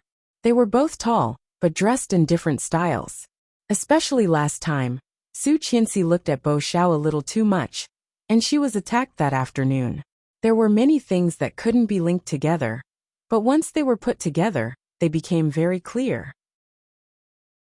Li Xiqing became more and more suspicious of Rong Anna and Bo Xiao. But where was the evidence? Without evidence, everything was just empty talk. Li Jinnan's gaze on Li Xiqing became deeper and deeper. In the end, there was even a hint of viciousness. Chapter 502. Li Xiqing's eyes gradually calmed down. He put on his clothes, opened the door, and went back to his room. As soon as he entered, he saw a small bump on the bed. He went forward and gently lifted the quilt. At a glance, he saw Su Qianxi's small head with messy hair. Su Qianxi opened her eyes, which were red and a bit wet. He reached out and lifted her up, whispering, "What's wrong?" Su Qianxi ignored him, slapped his hand away, turned around, and continued to lie down. He took off his shoes, got in, and pretended to be confused. Is there a treasure under the quilt, huh? Suddenly, he climbed onto her body and looked at her face. His tone was pleasantly surprised as he said, "There's really a treasure. What a beautiful treasure." Su Qianxi smiled, but deliberately kept a straight face. She reached out and pushed him away, saying, "Go away. I still want to see the treasure." "I won't go." He deliberately shrank in her direction and reached out to hold her firmly. Su Qianxi twisted her body, turned around, and reached out to untie his clothes. Li Xiqing froze, held her hand, and said, "I haven't taken a shower yet." Su Qianxi did not care. After breaking away from his hand, she untied his coat. He could not win against her, so he simply lay flat and held her in his arms, whispering, "Sleep, okay? I didn't sleep all night." "Let me see." Su Qianxi's voice was a bit choked. "How badly are you hurt? Why don't you dare to show me?" Li Xiqing heard that and knew that he could not hide it anymore. He whispered, "It's just a scratch. It's okay. Get up, let me see." He still could not win against her. He could not bear to see her cry, so he had to sit up and take off his clothes. Su Qianxi saw red abrasions on his body, some of which were a little red and swollen. But fortunately, they were not serious. Finally relieved, she reached out and pressed on one of his skin. Li Xiqing frowned and looked at her without resistance. "You deserve it," she said, and then reached out and pressed him down. "Don't take a shower. It's just been applied. Go to sleep." Being seen through, Li Xiqing was no longer afraid. He took her in his arms and kissed her. Su Qianxi was kissed suddenly, but she had long been used to his surprise. Putting her arms around his neck, she responded awkwardly. Li Xiqing was a bit surprised by her response.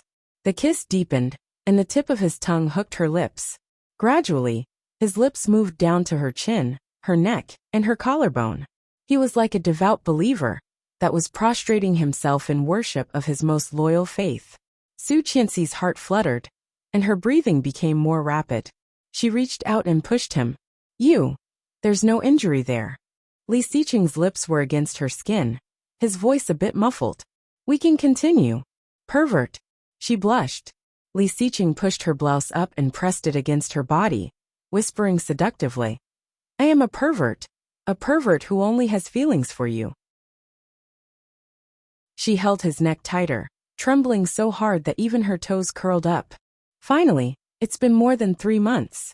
I've endured so much." "Ah, don't bite there. It's uncomfortable." "Coming."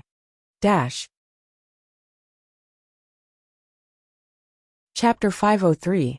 Coming. Li Xiqing had never restrained himself like today, being careful not to hurt her and the baby. However, after all, he had been a vegetarian for many days. When the feeling came, he had no time to care about the pain in his hands, and fell on the bed with her. From the beginning to the end, he did not touch her belly. The belly of the 3-month-old fetus was already bulging, bigger than that of a mother with a single child. Li Xiqing looked at the belly, and couldn't help but reach out and touch it. "Do you think it's possible that it's a boy and a girl in your belly?" "I don't know." Su Qianxi saw his infatuated expression and smiled. "It will take 4 months to find out, and the doctor will not tell the gender, for fear that you will value boys more than girls." Li Xiqing looked at her belly, left and right, up and down, and couldn't help smiling. Finally, he directly lay down next to her, held her in his arms, and whispered, "I hope it's a boy and a girl. If not, 2 girls will do." "Did boys offend you?" "Boys are hard to take care of. I heard that my mother raised us 3 brothers, and she was furious." The 3 brothers were all mischievous. Among them, Li Xiqing was the most rebellious, followed by Li Jinnan. Although Li Beixing looked obedient on the surface, he was actually full of evil tricks, even worse than Li Xiqing and Li Jinnan. If his wife raised 2 boys, and the 2 boys were like them, it would be terrible. If it's really 2 boys, can you still abort it? Su Qianxi pinched his nose. "It's the same whether it's a boy or a girl." When Li Xiqing was about to say something, Su Qianxi pinched his mouth and looked dignified. "Now sleep." Yes, sleep. He had not slept all night, and he had been tense all the time. He was already exhausted. He fell asleep comfortably with his wife in his arms. When he woke up, Su Qianxi was nowhere to be seen. Glancing at the small alarm clock on the bedside table, he realized that he had slept until 8 o'clock in the evening. Li Xiqing patted his head, picked up the phone on the bed, and saw that there were dozens of missed calls. As soon as he picked it up, Cheng Yu's phone was connected. "Boss." "Yeah." Li Xiqing responded and stretched his waist. However, it pulled at the wound on his body, and the pain made him put his hand back. Tang Minjing ran away. At 3 in the afternoon, she injured a nurse and ran out disguised as one. Hearing that, Li Xiqing's eyes, which were still in a trance, suddenly focused and turned into a beam of sharp and clear light. "Didn't I tell you to strengthen the defense? Yes, it's reinforced, but did you catch him? He ran away. There's someone waiting for him outside." He went straight into the car. "Shirti." Cheng Yu did not dare to speak. He seemed to have calmed down and asked, "Where is Rong Rue?" "Rong Rue? Why did she suddenly mention Rong Rue? It's best if this has nothing to do with him. Otherwise, he would not care about his relationship with Cheng Yu. Cheng Yu knew how serious it was. She was shocked and immediately said, "No, Rong Rue has already broken up with her. It can't be him." Chapter 504. Cheng Yu suddenly felt uncomfortable. She had worked so hard for 3 years to get this position. She did not know how many corpses she had stepped on. As soon as Rong Rue came over, his salary was the same as hers? No, this was too unfair. Cheng Yu coughed. "This is not in line with the rules, right?" Li Xiqing seemed to see what she was thinking and said, "I'll double your year-end bonus?" "Yes, boss. I will complete the task." "Well, thank you." For the next week, Li Xiqing was very busy. First, it was a cooperation project between the Li Group and Australia. Second, the acquisition of the Tang Group had not been completed. In addition, Tang Jinghao had not been found and caught, which was undoubtedly a big stone in Li Xiqing's heart. However, it was worth rejoicing that in just 9 days, 2 drug gang transactions were cracked. The value of each case was as high as millions. The combined value of the 2 cases was as high as tens of millions. In the past 2 years, the cooperation between the Li Group and the police had become closer. Weibo and the news had reported it, and the stock of the Li Group continued to rise and appreciate in this short period of time. However, seeing the Li Group becoming more and more famous, Su Qianxi's worry did not decrease but increased. Today was the day of the prenatal checkup. Li Xiqing got up early and went to the study to deal with some affairs. Then at about 9 o'clock, he got up and went back to the room. He thought it would take a lot of effort to wake Su Qianxi up. Unexpectedly, when he returned to the room, Su Qianxi had already gone into the bathroom to freshen up. Looking for clothes in the closet, when Su Qianxi came out, it was already 2 minutes later. Her belly had begun to show. Su Qianxi's 4-month-old belly looked bigger than the average 4-month-old mother. Li Xiqing looked at the belly and couldn't help smiling. He went forward to hold her, his voice low, mellow, and gentle. "So early today?" Su Qianxi puffed her cheeks and said, "Help me change. It's time for the prenatal checkup." "Well, wear a skirt. This one is loose and looks good." Li Xiqing picked up a spring floral skirt. "Raise your hand." Su Qianxi obediently raised her hand and looked at him with a pair of big almond-shaped eyes blinking. Obviously, she had something to say. He pretended not to notice and focused on helping her put on her clothes. Finally, he zipped her up and said, "Done." "Hubby." "Yes." Li Xiqing took the jacket next to him and put it on her, casually responding, "Don't you think the Li Corporation is too high profile now? It was right to assist the police in fighting criminal gangs. But now that everyone knew that the Li Corporation worked closely with the police, wouldn't it be too eye-catching? The criminal gangs will definitely target us and take revenge on us. As the saying goes, the bird that sticks out gets shot." Recently, the Li Group had been in the limelight so much that she was worried. Chapter 505. Su Qianxi blinked and did not understand what he meant. "I have ruined the Tang family, and Tang Jinghao will never let it go. Besides, even without Tang Jinghao's participation, the drug gang has already targeted us." His voice paused, and his eyes flashed a few rays of light. Or they are targeting you. Do you remember the gunshot attack in the capital last time? Su Qianxi's eyes narrowed slightly, looking at Li Xiqing. Unexpectedly calm, she asked. Are they in the same group? Yes, Li Xiqing nodded. Be careful of Bo Xiao and Rong Anna. I suspect that the man who took you hostage last time was Bo Xiao. Su Qianxi heard that, and there was no surprise on her face. Obviously, she had already thought of this possibility. Li Xiqing reached out and pulled her into his arms, whispering, You also guessed it? Yes, I thought about this possibility. They were afraid that I would recognize them. So when I was in the capital, they wanted to kill me. Li Xiqing's eyes had a few glimmers of appreciation. He nodded and said, Later, I sent someone to investigate them, and even followed them for a period of time. But they were very cautious, always appearing and disappearing mysteriously, and often went in and out of the deep alleys, shaking off our people. Until now, no evidence has been found. The enemy is in the dark, and we are in the light. This gang can fight with the police for so long, and still be safe. They are definitely not weak. Instead of waiting for death, it is better to take the initiative to show our attitude. We are a private company. Shaping the image of the Li family is not only good for the reputation of the Li family, but also the higher our image in the minds of the netizens and citizens, the more attention the government will pay. In addition, with the identity of grandpa, dad, and brother, no matter how bold the gang is, they will not dare to attack us easily. On the contrary, they will be very afraid. Li Xiqing was very confident.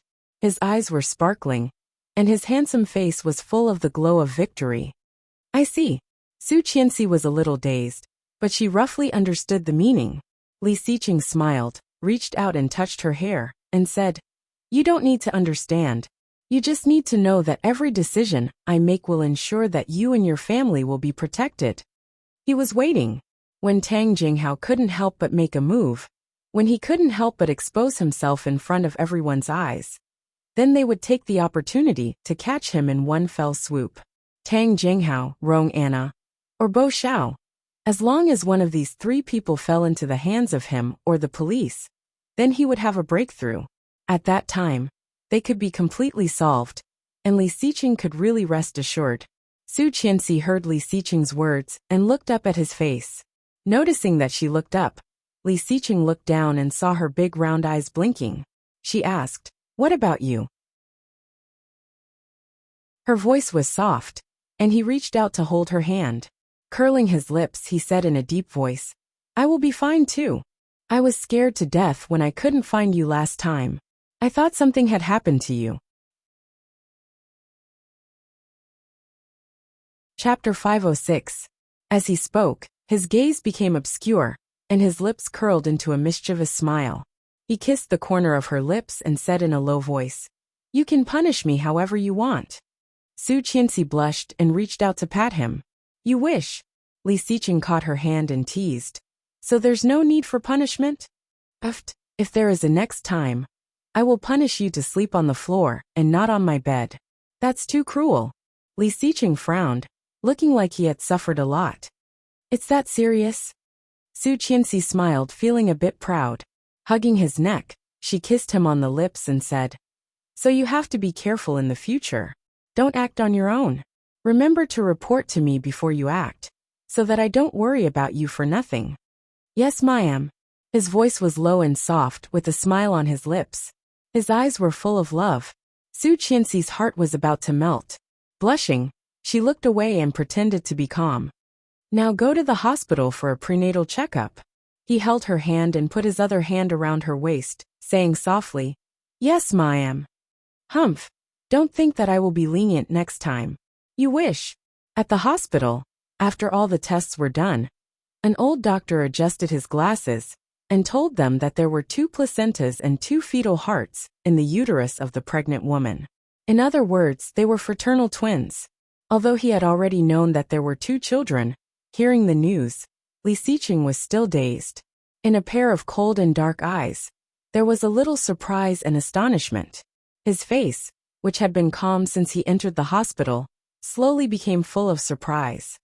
Fraternal twins, 2 fetal hearts, 2 placentas? Li Xiqing repeated this sentence, his heart racing. An indescribable emotion suddenly appeared from the deepest part of his body. 2 children? Fraternal twins? Repeating it again, Li Xiqing's eyes were as dark as the night sky, and at this moment, they were even more profound and bright. Did I hear it right? Su Qianxi looked into his eyes, which were even more dazzling at this moment. Curling her lips, she nodded in confirmation. Li Xiqing got the confirmation, and his eyes became even more misty. He suddenly laughed, reached out, and pulled her into his arms. His arms tightened as he hugged her. He deliberately lowered his voice and said, "Amazing, my wife is amazing." Su Qianxi reached out and touched his trembling hand, chuckling. Facing the teasing eyes of the doctors, she whispered with a blush, "So many people are watching. Be normal." "Yes," he responded loudly, unable to contain his joy. He let go of her and kissed her on the cheek. The smile on his face seemed to be trying hard to be contained, but it unconsciously became wider and wider. His uncontrollable laughter was low and moving. It was the first time that Su Qianxi had seen Li Xiqing like this. He could not hide his joy, and he could not control his emotions. He was really like a fool. She couldn't help pursing her lips and looking at him with a blush. Li Xiqing's eyes were shining. He looked down at her lower abdomen, gently stroking it with his big palm. She did not know whether he was talking to her or whispering to her stomach. "Wait for me." Then he strode out of the clinic. "Where are you going?" "To make a call."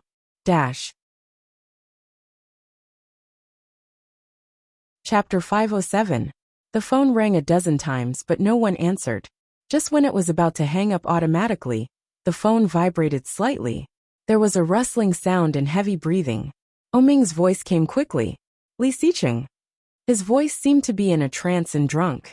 Li Xiqing frowned, swallowed the good news that was about to come out of his mouth, and asked, "What are you doing?" "Li Xiqing, Li Xiqing." Oming's voice was heavy, and vaguely, there was a bit of a crying tone. "Li Xiqing, He did not say it, but actually whimpered. Li Xiqing was shocked. His soft face suddenly tightened, and his cold temperament was revealed in an instant. He calmly said, "Where are you?"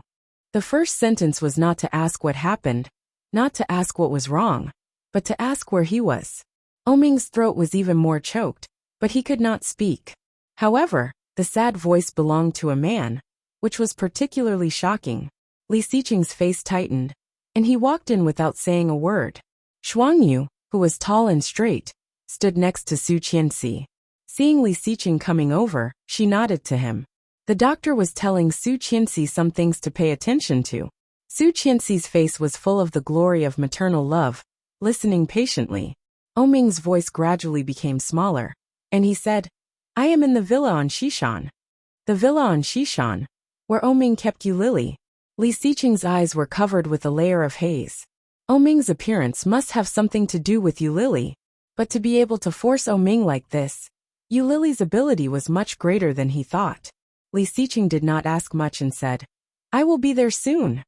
Then he hung up the phone. Su Qianxi looked over and found that Li Xiqing's mood suddenly became a lot worse. She was shocked, and the doctor happened to be at the end of the story. After a few words, Su Qianxi agreed and went forward to hold Li Xiqing's hand. She whispered, "What's wrong?" "Something happened to Oming. I have to go and see." Li Xiqing's voice was very soft, but his mood was definitely not relaxed. "I will send you back first." "No, you go ahead. Shuangyu and Ada are there." Shuangyu always followed Su Qianxi and did not move half a step away. "I'll take you back first," Li Xiqing insisted. After sending her to the car, he asked her to drive back to the old house. Along the way, Li Xiqing was a little absent-minded. She reached out and touched his hand, whispering, "What's wrong with Oming?" Li Xiqing shook his head. "I don't know, but I've never seen him like that." "What did it look like?" Su Qianxi was very curious, but seeing Li Xiqing's pursed lips, she did not ask more. When they arrived at the old house, Shuangyu and Su Qianxi got out of the car together. Just as he was about to follow, Su Qianxi pushed him in. "You go find Oming. I'm already home. You don't have to send me." For Li Xiqing, Ming and Luo Zhan were the closest people to him besides his family, especially Ming. Although they were not brothers, they were more like brothers. For someone as powerful as Ming to make Li Xiqing so worried, it must not be a small matter. Li Xiqing was pushed back, nodded, and looked at Shuangyu. Take care of her. Chapter 508. In the luxuriously decorated European-style room, the complicated classical curtains blocked all the light. The light in the room was dim, and there were bottles of wine lying on the floor beside the man in a disorderly manner. On the big bed in the middle of the room, a large amount of blood was shocking. The whole room was filled with the smell of alcohol and blood, which was disgusting. Ming leaned against the edge of the bed, still holding a bottle of red wine in his hand. His thin beige shirt was stained with blood. His eyes were hazy from drunkenness, and he could clearly see the tall and straight figure in front of him. You are here. Ming chuckled, but tears rolled down in an instant. Lao air, ha! Li Xiqing could never have imagined that he would see such a scene. Bloody, hideous and embarrassed. At that moment, Ming didn't have any of his usual high spirits. This was clearly a toad in dire straits. His first reaction was to check Ming. Are you hurt? Li Xiqing pulled his clothes and found that his muscles were very smooth. There was no trace of blood at all. Ming pushed him away and said, It's not me, it's you. This blood is from you. Li Xiqing was shocked, but his heart was instantly relieved. A pair of dark eyes looked at him, unspeakably cold, and asked word by word. She is dead? You killed her? With so much blood, even if she was not dead, she had lost half of her life. However, how could Ming bear it? He liked Yu Lily so much. Ming's eyelids were half open, and he took a long breath and smiled. That blood is my child. My child is gone, and I lost it. What do you mean? Li Xiqing looked at him, took his bottle away, and threw it aside. That woman is pregnant. Now she has a miscarriage. She wanted to break up with me. She took all the money. All the money she took from me all these years. She actually recorded it all. She threw the account book to me and said that she would pay me back what she owed me. Buffed. Ming closed his eyes heavily, and tears streamed down his cheeks. Then you hit her? Ha, hit her? How can I bear to? Ming reached out to touch the wine bottle, his hands shaking terribly. Li Xiqing quickly grabbed his hand and looked at him coldly. Then why is there so much blood? There's so much blood. Can the child survive? Ming's hands trembled even more. Looking at Li Xiqing, he held his head and shook his head hard. I didn't know she was pregnant. If I had known, I would not have treated her like that. I didn't mean it, but you put her on the bed? Was that why there was so much blood on the bed? Ming didn't say anything. He just stared at him. Such an attitude was tantamount to tacit approval. You. Li Xiqing suddenly found that he did not know what to say. He wanted to scold him, but seeing him like this, he could not say anything. Where are they now?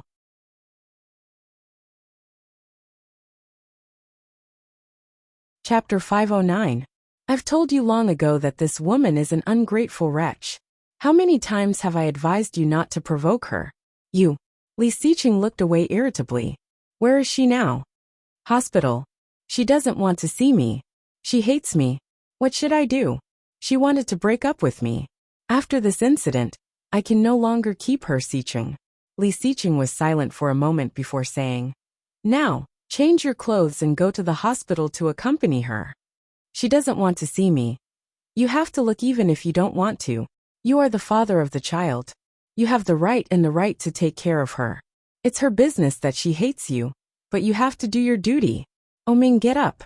Li Xiqing roughly lifted him up. He was a man of about 6 feet tall. Seeing the large bloodstain on the bed, Ming looked away, and then went to the cloakroom to get his clothes. Xiqing was right. It was her business that she hated him, but he must do his duty. Ming wiped his face with a wet tissue, looked at himself in the mirror, and suddenly grinned. Every time, when he was helpless, Xiqing could always say something inexplicably encouraging. How could Ming have such a good friend and brother? No matter what happened in the future, he would recognize this brother for a lifetime. Ming thought silently while unbuttoning his shirt. However, just before he finished, he heard Li Xiqing's cell phone ring. Li Xiqing picked up the phone, and saw it was Li Jinnan. There was heavy breathing over the phone, and Li Jinnan's voice was a little anxious. At the same time, there was the sound of a sports car engine starting. Brother, sister-in-law has been kidnapped. Come back. Li Xiqing's heart skipped a beat. Shocked, he immediately rushed out of the door and ran out. Ming was startled by his sudden movement. Where are you going? There was no response. Su Qianxi watched the Bugatti leave, and then went inside with Shuangyu. However, suddenly Shuangyu's eyes narrowed. She looked alert, and directly punched in the direction of Su Qianxi. Su Qianxi was shocked and exclaimed. Then she heard a muffled sound behind her.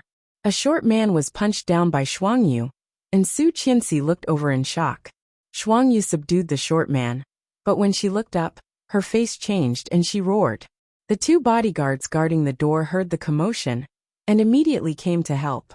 Su Qianxi was shocked and was about to look back, but then her hand was suddenly caught. A strong arm wrapped around her neck, and a cold touch was pressed against her neck. Come here and I'll kill her. The voice was cold and harsh. It sounded rough and familiar. Tang Jinghao. Su Qianxi stiffened her neck, and did not dare to move. However, her body could not stop trembling.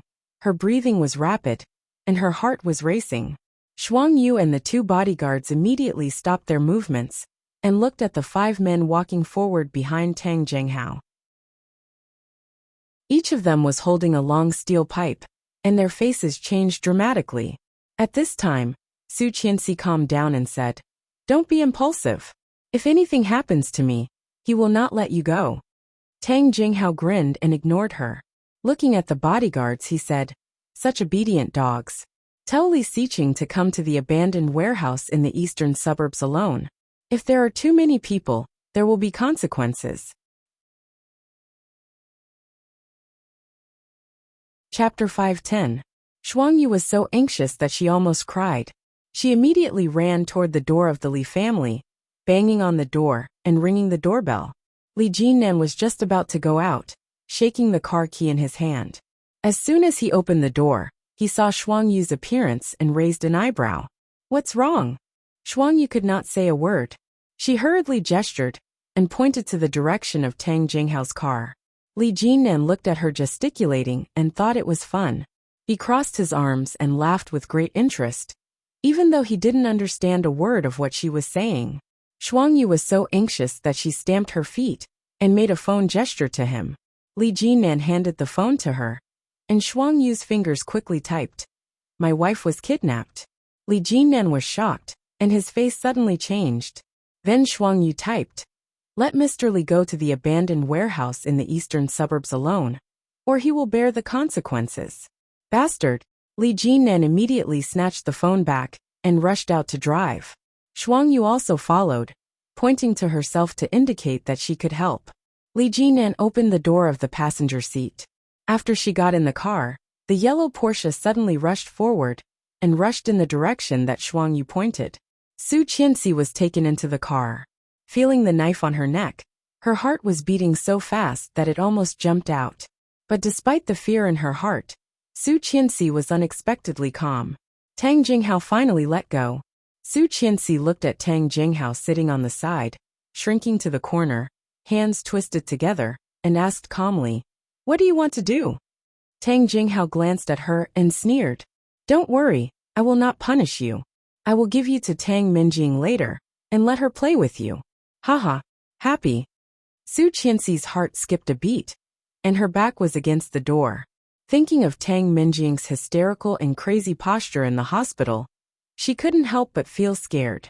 That woman's mind had long been abnormal. Even her own child could fall like that. After being sentenced to imprisonment, she was transferred to a mental hospital. Now, what would she do with her? Su Qianxi's heart was shocked and unconsciously trembled. Tang Jinghao looked at her.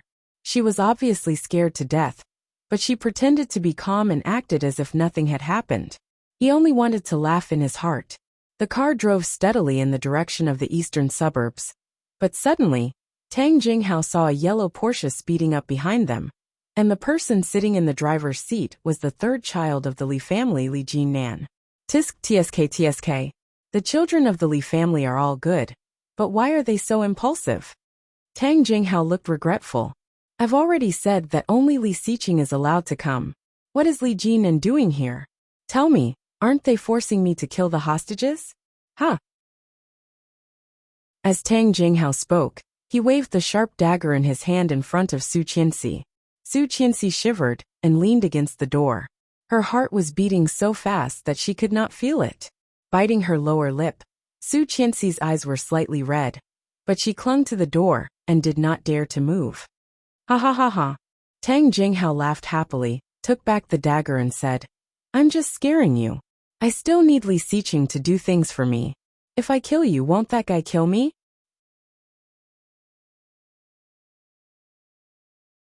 Chapter 511. Yes. The man responded, then turned the car and ran a green light. The pedestrians on the side of the road were scared and fled. The traffic policeman whistled hard, furious. Li Jinan was about to follow, but the traffic policeman suddenly rushed up, waved at him, and whistled a warning. Turning the steering wheel, Li Jinan slammed on the brake. The car in front of him had already driven far away. Tang Jinghao turned around, and even waved at him with a smug smile. F***ck. Li Jinan slammed the steering wheel, almost going crazy. Ignoring the traffic policeman's beating on the window, Li Jinan picked up the phone and called Li Xiqing. Brother, sister-in-law has been kidnapped. Come back. After telling the location and the request, Li Jinan was asked to get out of the car by the traffic policeman.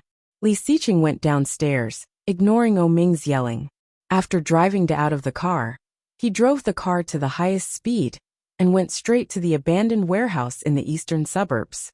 When he arrived, it was already half dark. And just at the door of the warehouse, a man was standing, smoking a cigarette. Seeing Li Xiqing's car coming, he whistled. It's really Li Xiqing. Even the car he drives is different. Where is she? What's the hurry? Isn't she inside? Don't worry, your wife and children are still fine. Come on, be a good boy and come in with me. The man waved at Li Xiqing, whistled, and stepped back with a playful look. It looked like he was flirting with a little puppy. Li Xiqing clenched his fists, and his face, which was already cold and indifferent, became even more tense.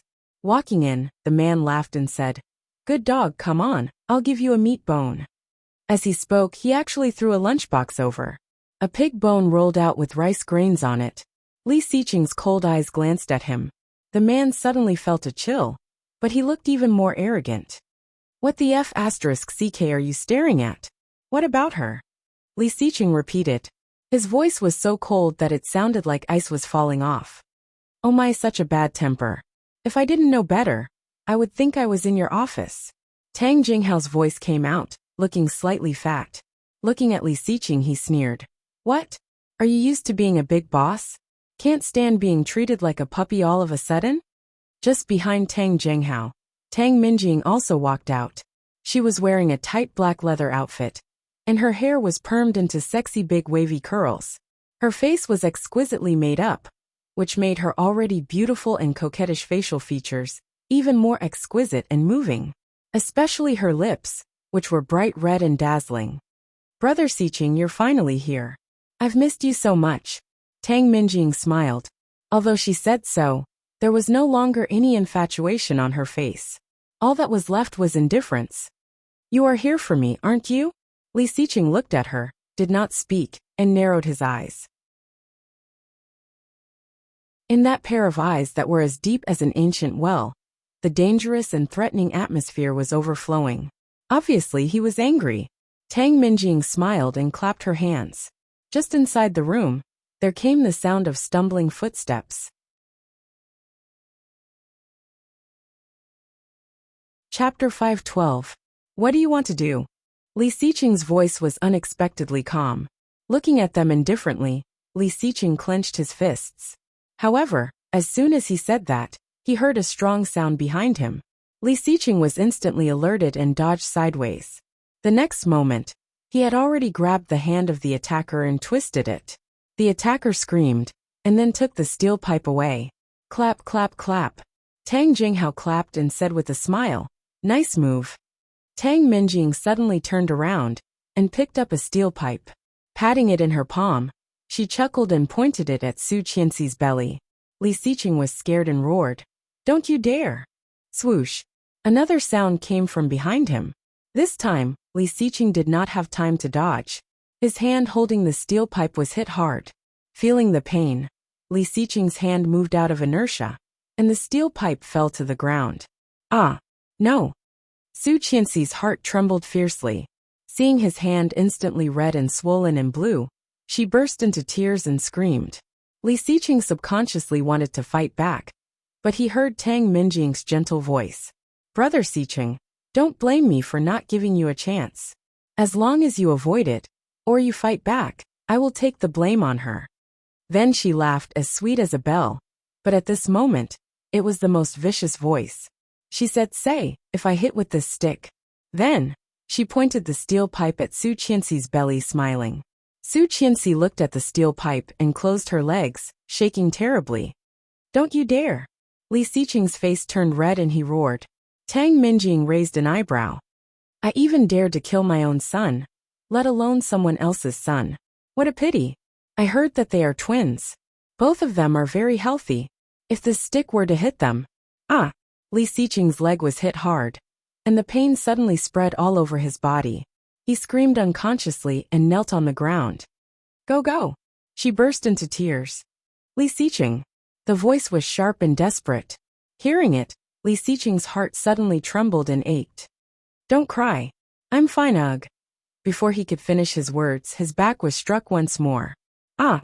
She struggled hard, but the person behind her was so strong that no matter how hard she struggled, he would not let her go.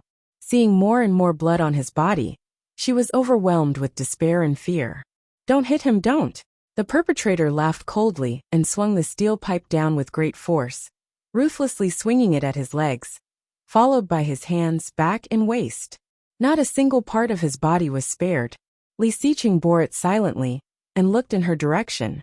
All that was left in his ears was the whooshing sound of the steel pipes cutting through the air, the muffled sound of them landing on his body, and the occasional sound of bones being broken. Her voice was getting farther and farther away, and her figure was becoming more and more blurred. Li Xiqing. Her voice seemed to reach his ears. Li Xiqing struggled to raise his hand, trying to smile, but a gust of air rushed up from somewhere in his body and went straight to his throat. Li Xiqing could not help coughing violently and vomited a mouthful of sticky blood.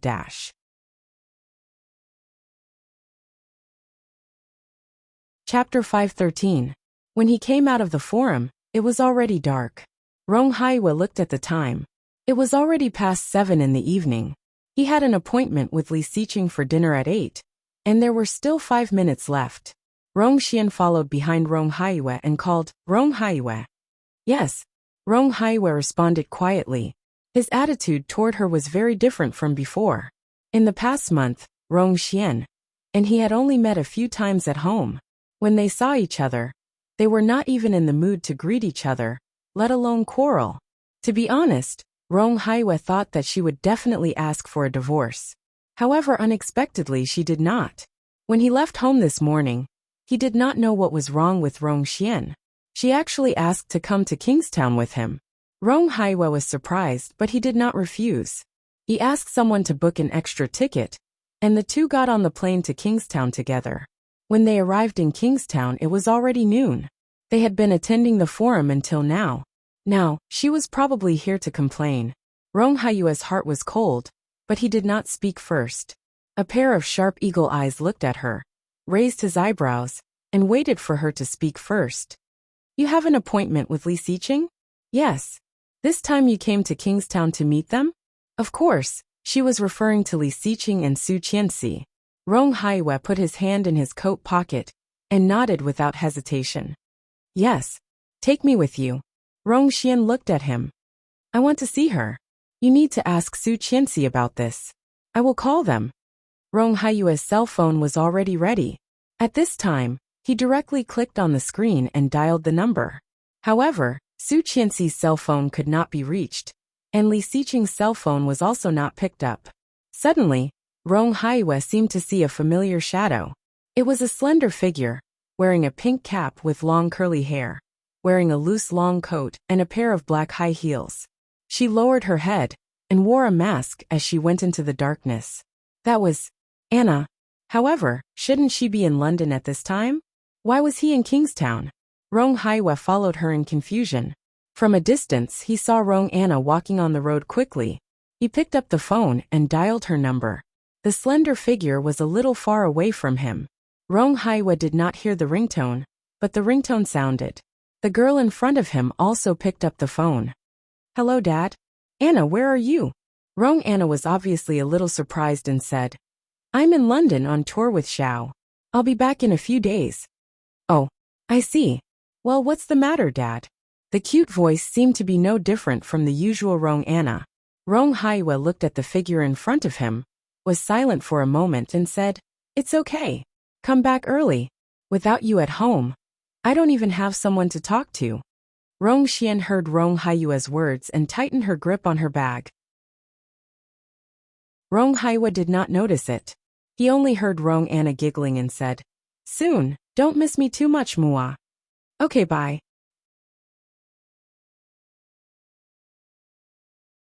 Chapter 514. There was no doubt that this person was Rong Anna. Rong Haiwa looked at the figure, and a bit of disappointment flashed in his sharp eagle eyes. At the same time, Rong Haiwa couldn't help but think of what Li Xiqing had said some time ago.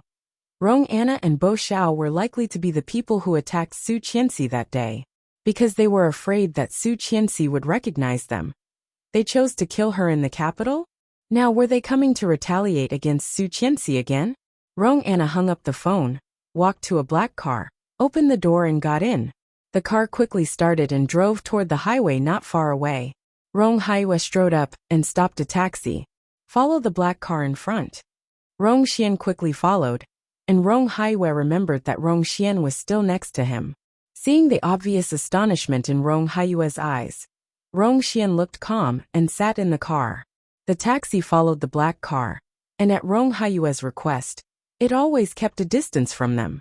Later, the route of the black car became more and more deviated, and Rong Haiwa vigilantly asked the driver to slow down, so as not to be discovered. After about 5 or 6 minutes, Rong Haiwa saw the black car again. After paying the fare and getting out of the car, Rong Haiwa found that this was a suburb. Not far from the car was an abandoned building. All kinds of waste machinery were piled up together, some high. The smell of gasoline and machinery mixed together, a bit unpleasant. Looking into the distance, Rong Haiwa saw a faint light inside. Rong Xian had never encountered such a scene.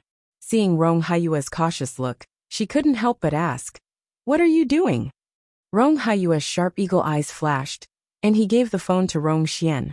If Li Xiqing calls, you tell him that I am busy and may not be able to arrive. Then don't go in. It is likely to be a criminal gang. Our adopted daughter, Rong Anna, and Bo Xiao are likely to be one of them. Rong Xian was shocked, covering her mouth and looking at him. Call the police first. Don't come in if there is nothing. I will go in and see. Rong Xian nodded, standing outside, and said, Okay. Rong Haiwa turned, and was about to go in when Rong Xian stopped him. Rong Haiwa. Yes. Rong Haiwa turned around and asked, What's wrong? Rong Xian looked at him for a long time before saying in a low voice, Be careful. Hearing this, Rong Haiwa was slightly stunned. Immediately, the heartstrings in his heart, which had calmed down for more than a month, were suddenly plucked again, shaking fiercely for a long time. Rong Xian took a small step back. Her expression could not be seen in the darkness. She whispered, Are you still not going? Rong Haiwa chuckled, nodded and walked inside. Rong Xian's heart was pounding. She didn't seem to hate him that much anymore. Ever since that slap, ever since he almost killed her, Rong Xian's lips curled into a self-deprecating smile. In the darkness she muttered to herself, Rong Xian, you're so cheap. Su Qianxi was firmly imprisoned, crying so hard that her throat was almost split open, but no one moved or paid any attention. On the contrary, because of her crying, those people laughed even more proudly. Chapter 515. No more fighting, finally no more fighting. She cried so hard that she felt weak. Looking at Li Xiqing lying in a pool of blood, She felt like she had been cut into pieces. Why? Why did she do that to him? It was all because of her that Li Xiqing became like this. That was Li Xiqing. In her previous lifetime, he had made a name for himself in the business world. How many people wanted to deal with him? How many people wanted to defeat him? However, at that time, Li Xiqing was so strong that he had no weaknesses. If it were not for her, thinking of this, Su Qianxi could not stop her tears. I'm sorry. Li Xiqing was now in a semi-conscious state. He vaguely heard Su Qianxi's apology. He looked up and wanted to say something, but he coughed and spat out blood again. Tang Minjing slowly walked over, her every step elegant. Slowly, she squatted in front of Li Xiqing, her eyes full of pity and face full of sadness. However, she had a crazy laugh. What's so good about this woman? Is she worth it? Li Xiqing, is it painful to be beaten like this? It must be very painful, haha. As long as you beg me, I can save you now. Li Xiqing heard that and chuckled, his voice weak. Beg you? Yes, I can make you recover and live a healthy life. When you are well, you can divorce that bitch Su Qianxi and ask her to abort the child. If you like children, I can give birth to them for you. I have given birth to them before. My children will definitely be 100 times better than Su Qianxi's children.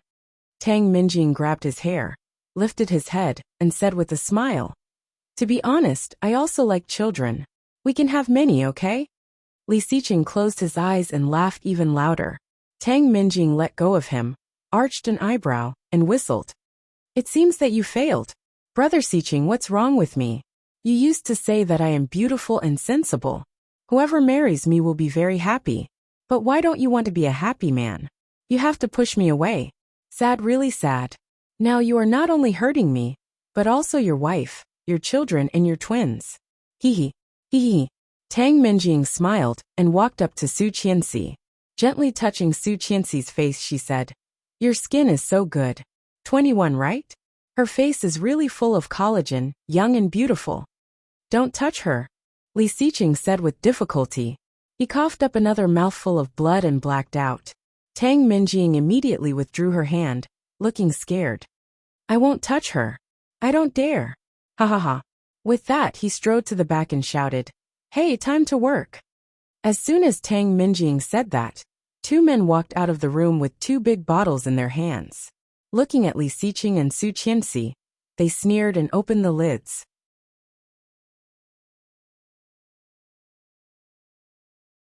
Chapter 5:16. The strong smell of gasoline spread throughout the warehouse. Several men poured 4 barrels of gasoline around the abandoned warehouse. When Rong Anna and Bo Xiao went in, they saw Li Xiqing lying in a pool of blood. Embarrassed and bloody, Li Xiqing's arrogance was nowhere to be seen. Seeing this, Rong Anna frowned and looked at Su Qianxi. Su Qianxi's emotions had collapsed, and there was only Li Xiqing in her eyes. Tang Minjing took out a lighter and played with it on her fingers, looking at the expression on Li Xiqing's face expectantly. Sure enough, there was finally a trace of emotion on Li Xiqing's face. He looked up at her and reached out to her. Tang Minjing raised her eyebrows with satisfaction, chuckled and said, You want to talk to me? What do you want to say? Go ahead. Stepping on high heels, she went forward and squatted down to listen. Let her go. Li Xiqing's voice was weak but clear, with a bit of pleading. She and the child are innocent. If you have any hatred, take it out on me. Don't touch her. Seeing Li Xiqing like this, Tang Jinghao was very proud. He laughed out loud and said, Li Xiqing, you deserve this. It's a pity that I did not bring Li Xiao here. Otherwise it would be wonderful. I will let you die with your father. Wow, do you think Li Sun will cry? Ha ha ha. However, if I can kill you, it will be enough for the Li family. Next it will be Li Xiao, Li Jinan, Li Beixing, Li Sun, and that bitch Qin Shuhua. Speaking of Qin Shuhua, the anger in Tang Jinghao's heart overflowed. He strode to Li Xiqing's side and kicked him hard. Li Xiqing groaned. Tang Jinghao kicked him several times in a row, making Li Xiqing convulse in pain. At the same time, Rong Haiyue carefully walked forward. Although he was a little far away, he soon heard the hysterical shouting inside. No, I beg you. Don't hit me. If you keep hitting me, I will die. I will really die. Rong Haiyue was shocked. That was Su Qianxi's voice. Hearing Su Qianxi's cry, Tang Jinghao felt comfortable. He pulled Li Xiqing's hair up and made him look at Su Qianxi, smiling wickedly. Comfortable? Back then, when your mother killed my son, it must have been this comfortable. Then, Tang Jinghao grabbed Li Xiqing's head and slammed it against the ground, shouting, "Why? CK you bitch. Why did my son fall down the mountain with you? You didn't die, but my son died? Why? Why?" Li Xiqing's head hit the ground, making a loud noise. Su Qianxi felt that her heart was also bleeding. Watching him being tortured was more painful than torturing herself. She closed her eyes, and tears fell silently. Despair, despair. No one came to save them. No one. Could it be that they could only wait for death? However, he suddenly heard Tang Jinghao scream. The voice came very suddenly, and was completely out of place in the overwhelming situation just now. Then Tang Minjing exclaimed, "Dad." At the same time, Rong-Anna also said, "Dad."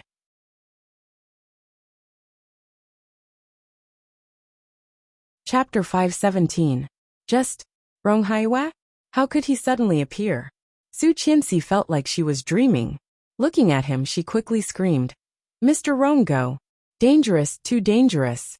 This time, it was not like last time when Mrs. Tang had a few gangsters. This time, it was a drug gang, and they had more than one gun. Rong Haiwa heard Su Qianxi's cry and turned his head. But it was because of this that he was attacked by Tang Jinghao. Tang Jinghao was middle-aged and fat. When he was young, he was also in the army, and his strength was definitely not small. At this moment, Rong Haiwa was pressed to the ground, and his fat hand grabbed his neck. He picked up the steel pipe next to him, and was about to swing it at Rong Haiwa. "Don't touch my father," Rong-Anna shouted, but Tang Jinghao did not stop. He directly swung his thick arm straight at Rong Haiwa's head.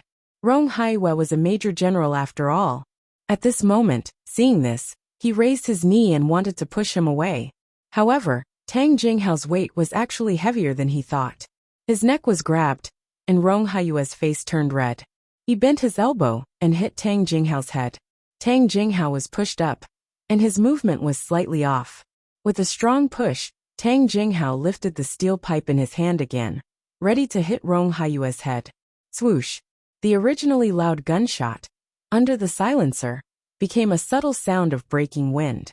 Rong Haiwa clearly heard the sound of flesh being pierced. He was shocked and looked up, only to see Tang Jinghao's eyes wide open and his body stiff. Then, Tang Jinghao's body fell straight forward, steadily pressing on Rong Haiwa's body. The steel pipe that was originally held in his hand also fell to the ground in an instant, making a clattering sound. Blood flowed down Tang Jinghao's neck to Rong Haiwa's body, with a warm and moist feeling, clearly into his clothes. Rong Haiwa was shocked. After pushing Tang Jinghao away, he immediately looked in the direction of Rong-Anna. Rong-Anna did not move, but the man standing next to her, holding a pistol, his eyes cold and indifferent. He did not panic at all because he had killed someone. Obviously, he was not a newbie. "Ah!" Tang Minjing screamed. "Dad!" With this scream, Rong Haiwa seemed to wake up from a dream and pushed the body away. Tang Jinghao's body lay on the ground, his eyes wide open, motionless. Tang Minjing hurried to Tang Jinghao in her high heels, looking incredulous. Standing far away, Su Qianxi was tied up, but seeing this scene, she was paralyzed. Kill murder? The gun was fired by Bo Xiao. He had killed Tang Jinghao, Rong-Anna also exclaimed and shouted in disbelief. "You are crazy. That's Tang Jinghao. The goods are still with him. He's too annoying and naggy. He beat Li Xiqing like this when we were not here. Who's going to help us now? What an idiot. The goods are still with him?" Rong Haiwa immediately caught the point. He got up and was furious. "Anna!" Rong-Anna was shocked, and her first reaction was to respond. "Dad. What are you doing? Are you really selling drugs? Did you really go with Bo Xiao to do this?" For a moment, Rong-Anna did not know how to explain. Suddenly there was a subtle sound outside. It was the sound of a gun being loaded. Hearing this subtle sound, both Bo Xiao and Rong-Anna's expressions changed. Who was outside?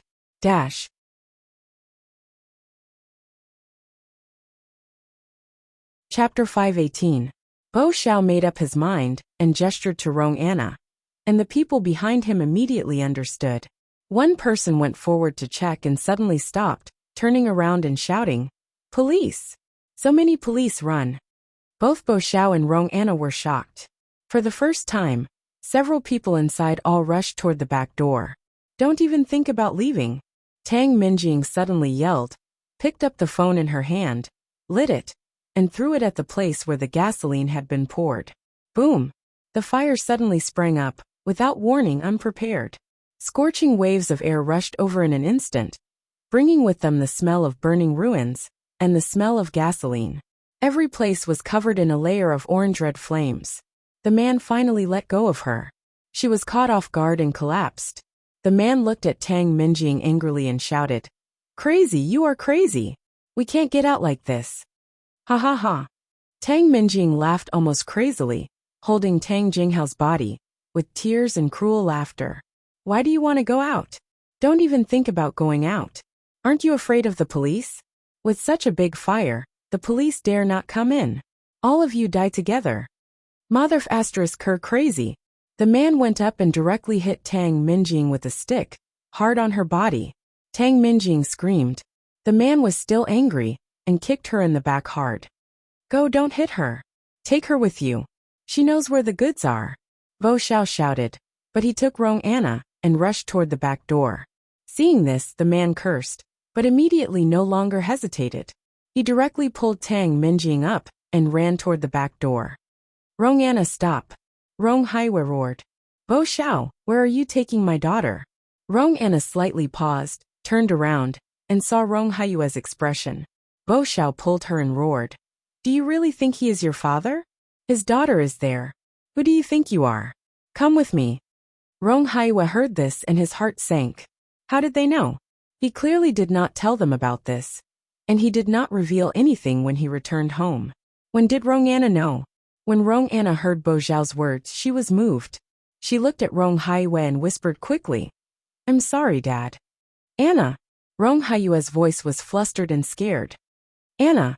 But Rong Anna no longer stayed and rushed straight to the back. "Mr. Rong, help." Su Qianxi cried, her eyes full of begging. Her voice was hoarse and choked. "Please save us. Hoo hoo hoo." For a moment, the fire grew fiercer and fiercer, and crackling sounds of explosions could be heard everywhere. This was an abandoned electrical appliance factory. Abandoned machinery and industrial wreckage were the most dangerous. Surrounded by the fire, only the half-deadly Xiqing, Su Qianxi, and Rong Haiwa were left. Rong Haiwa was disappointed with Rong Anna, but he quickly reacted. He walked toward Su Qianxi and untied her.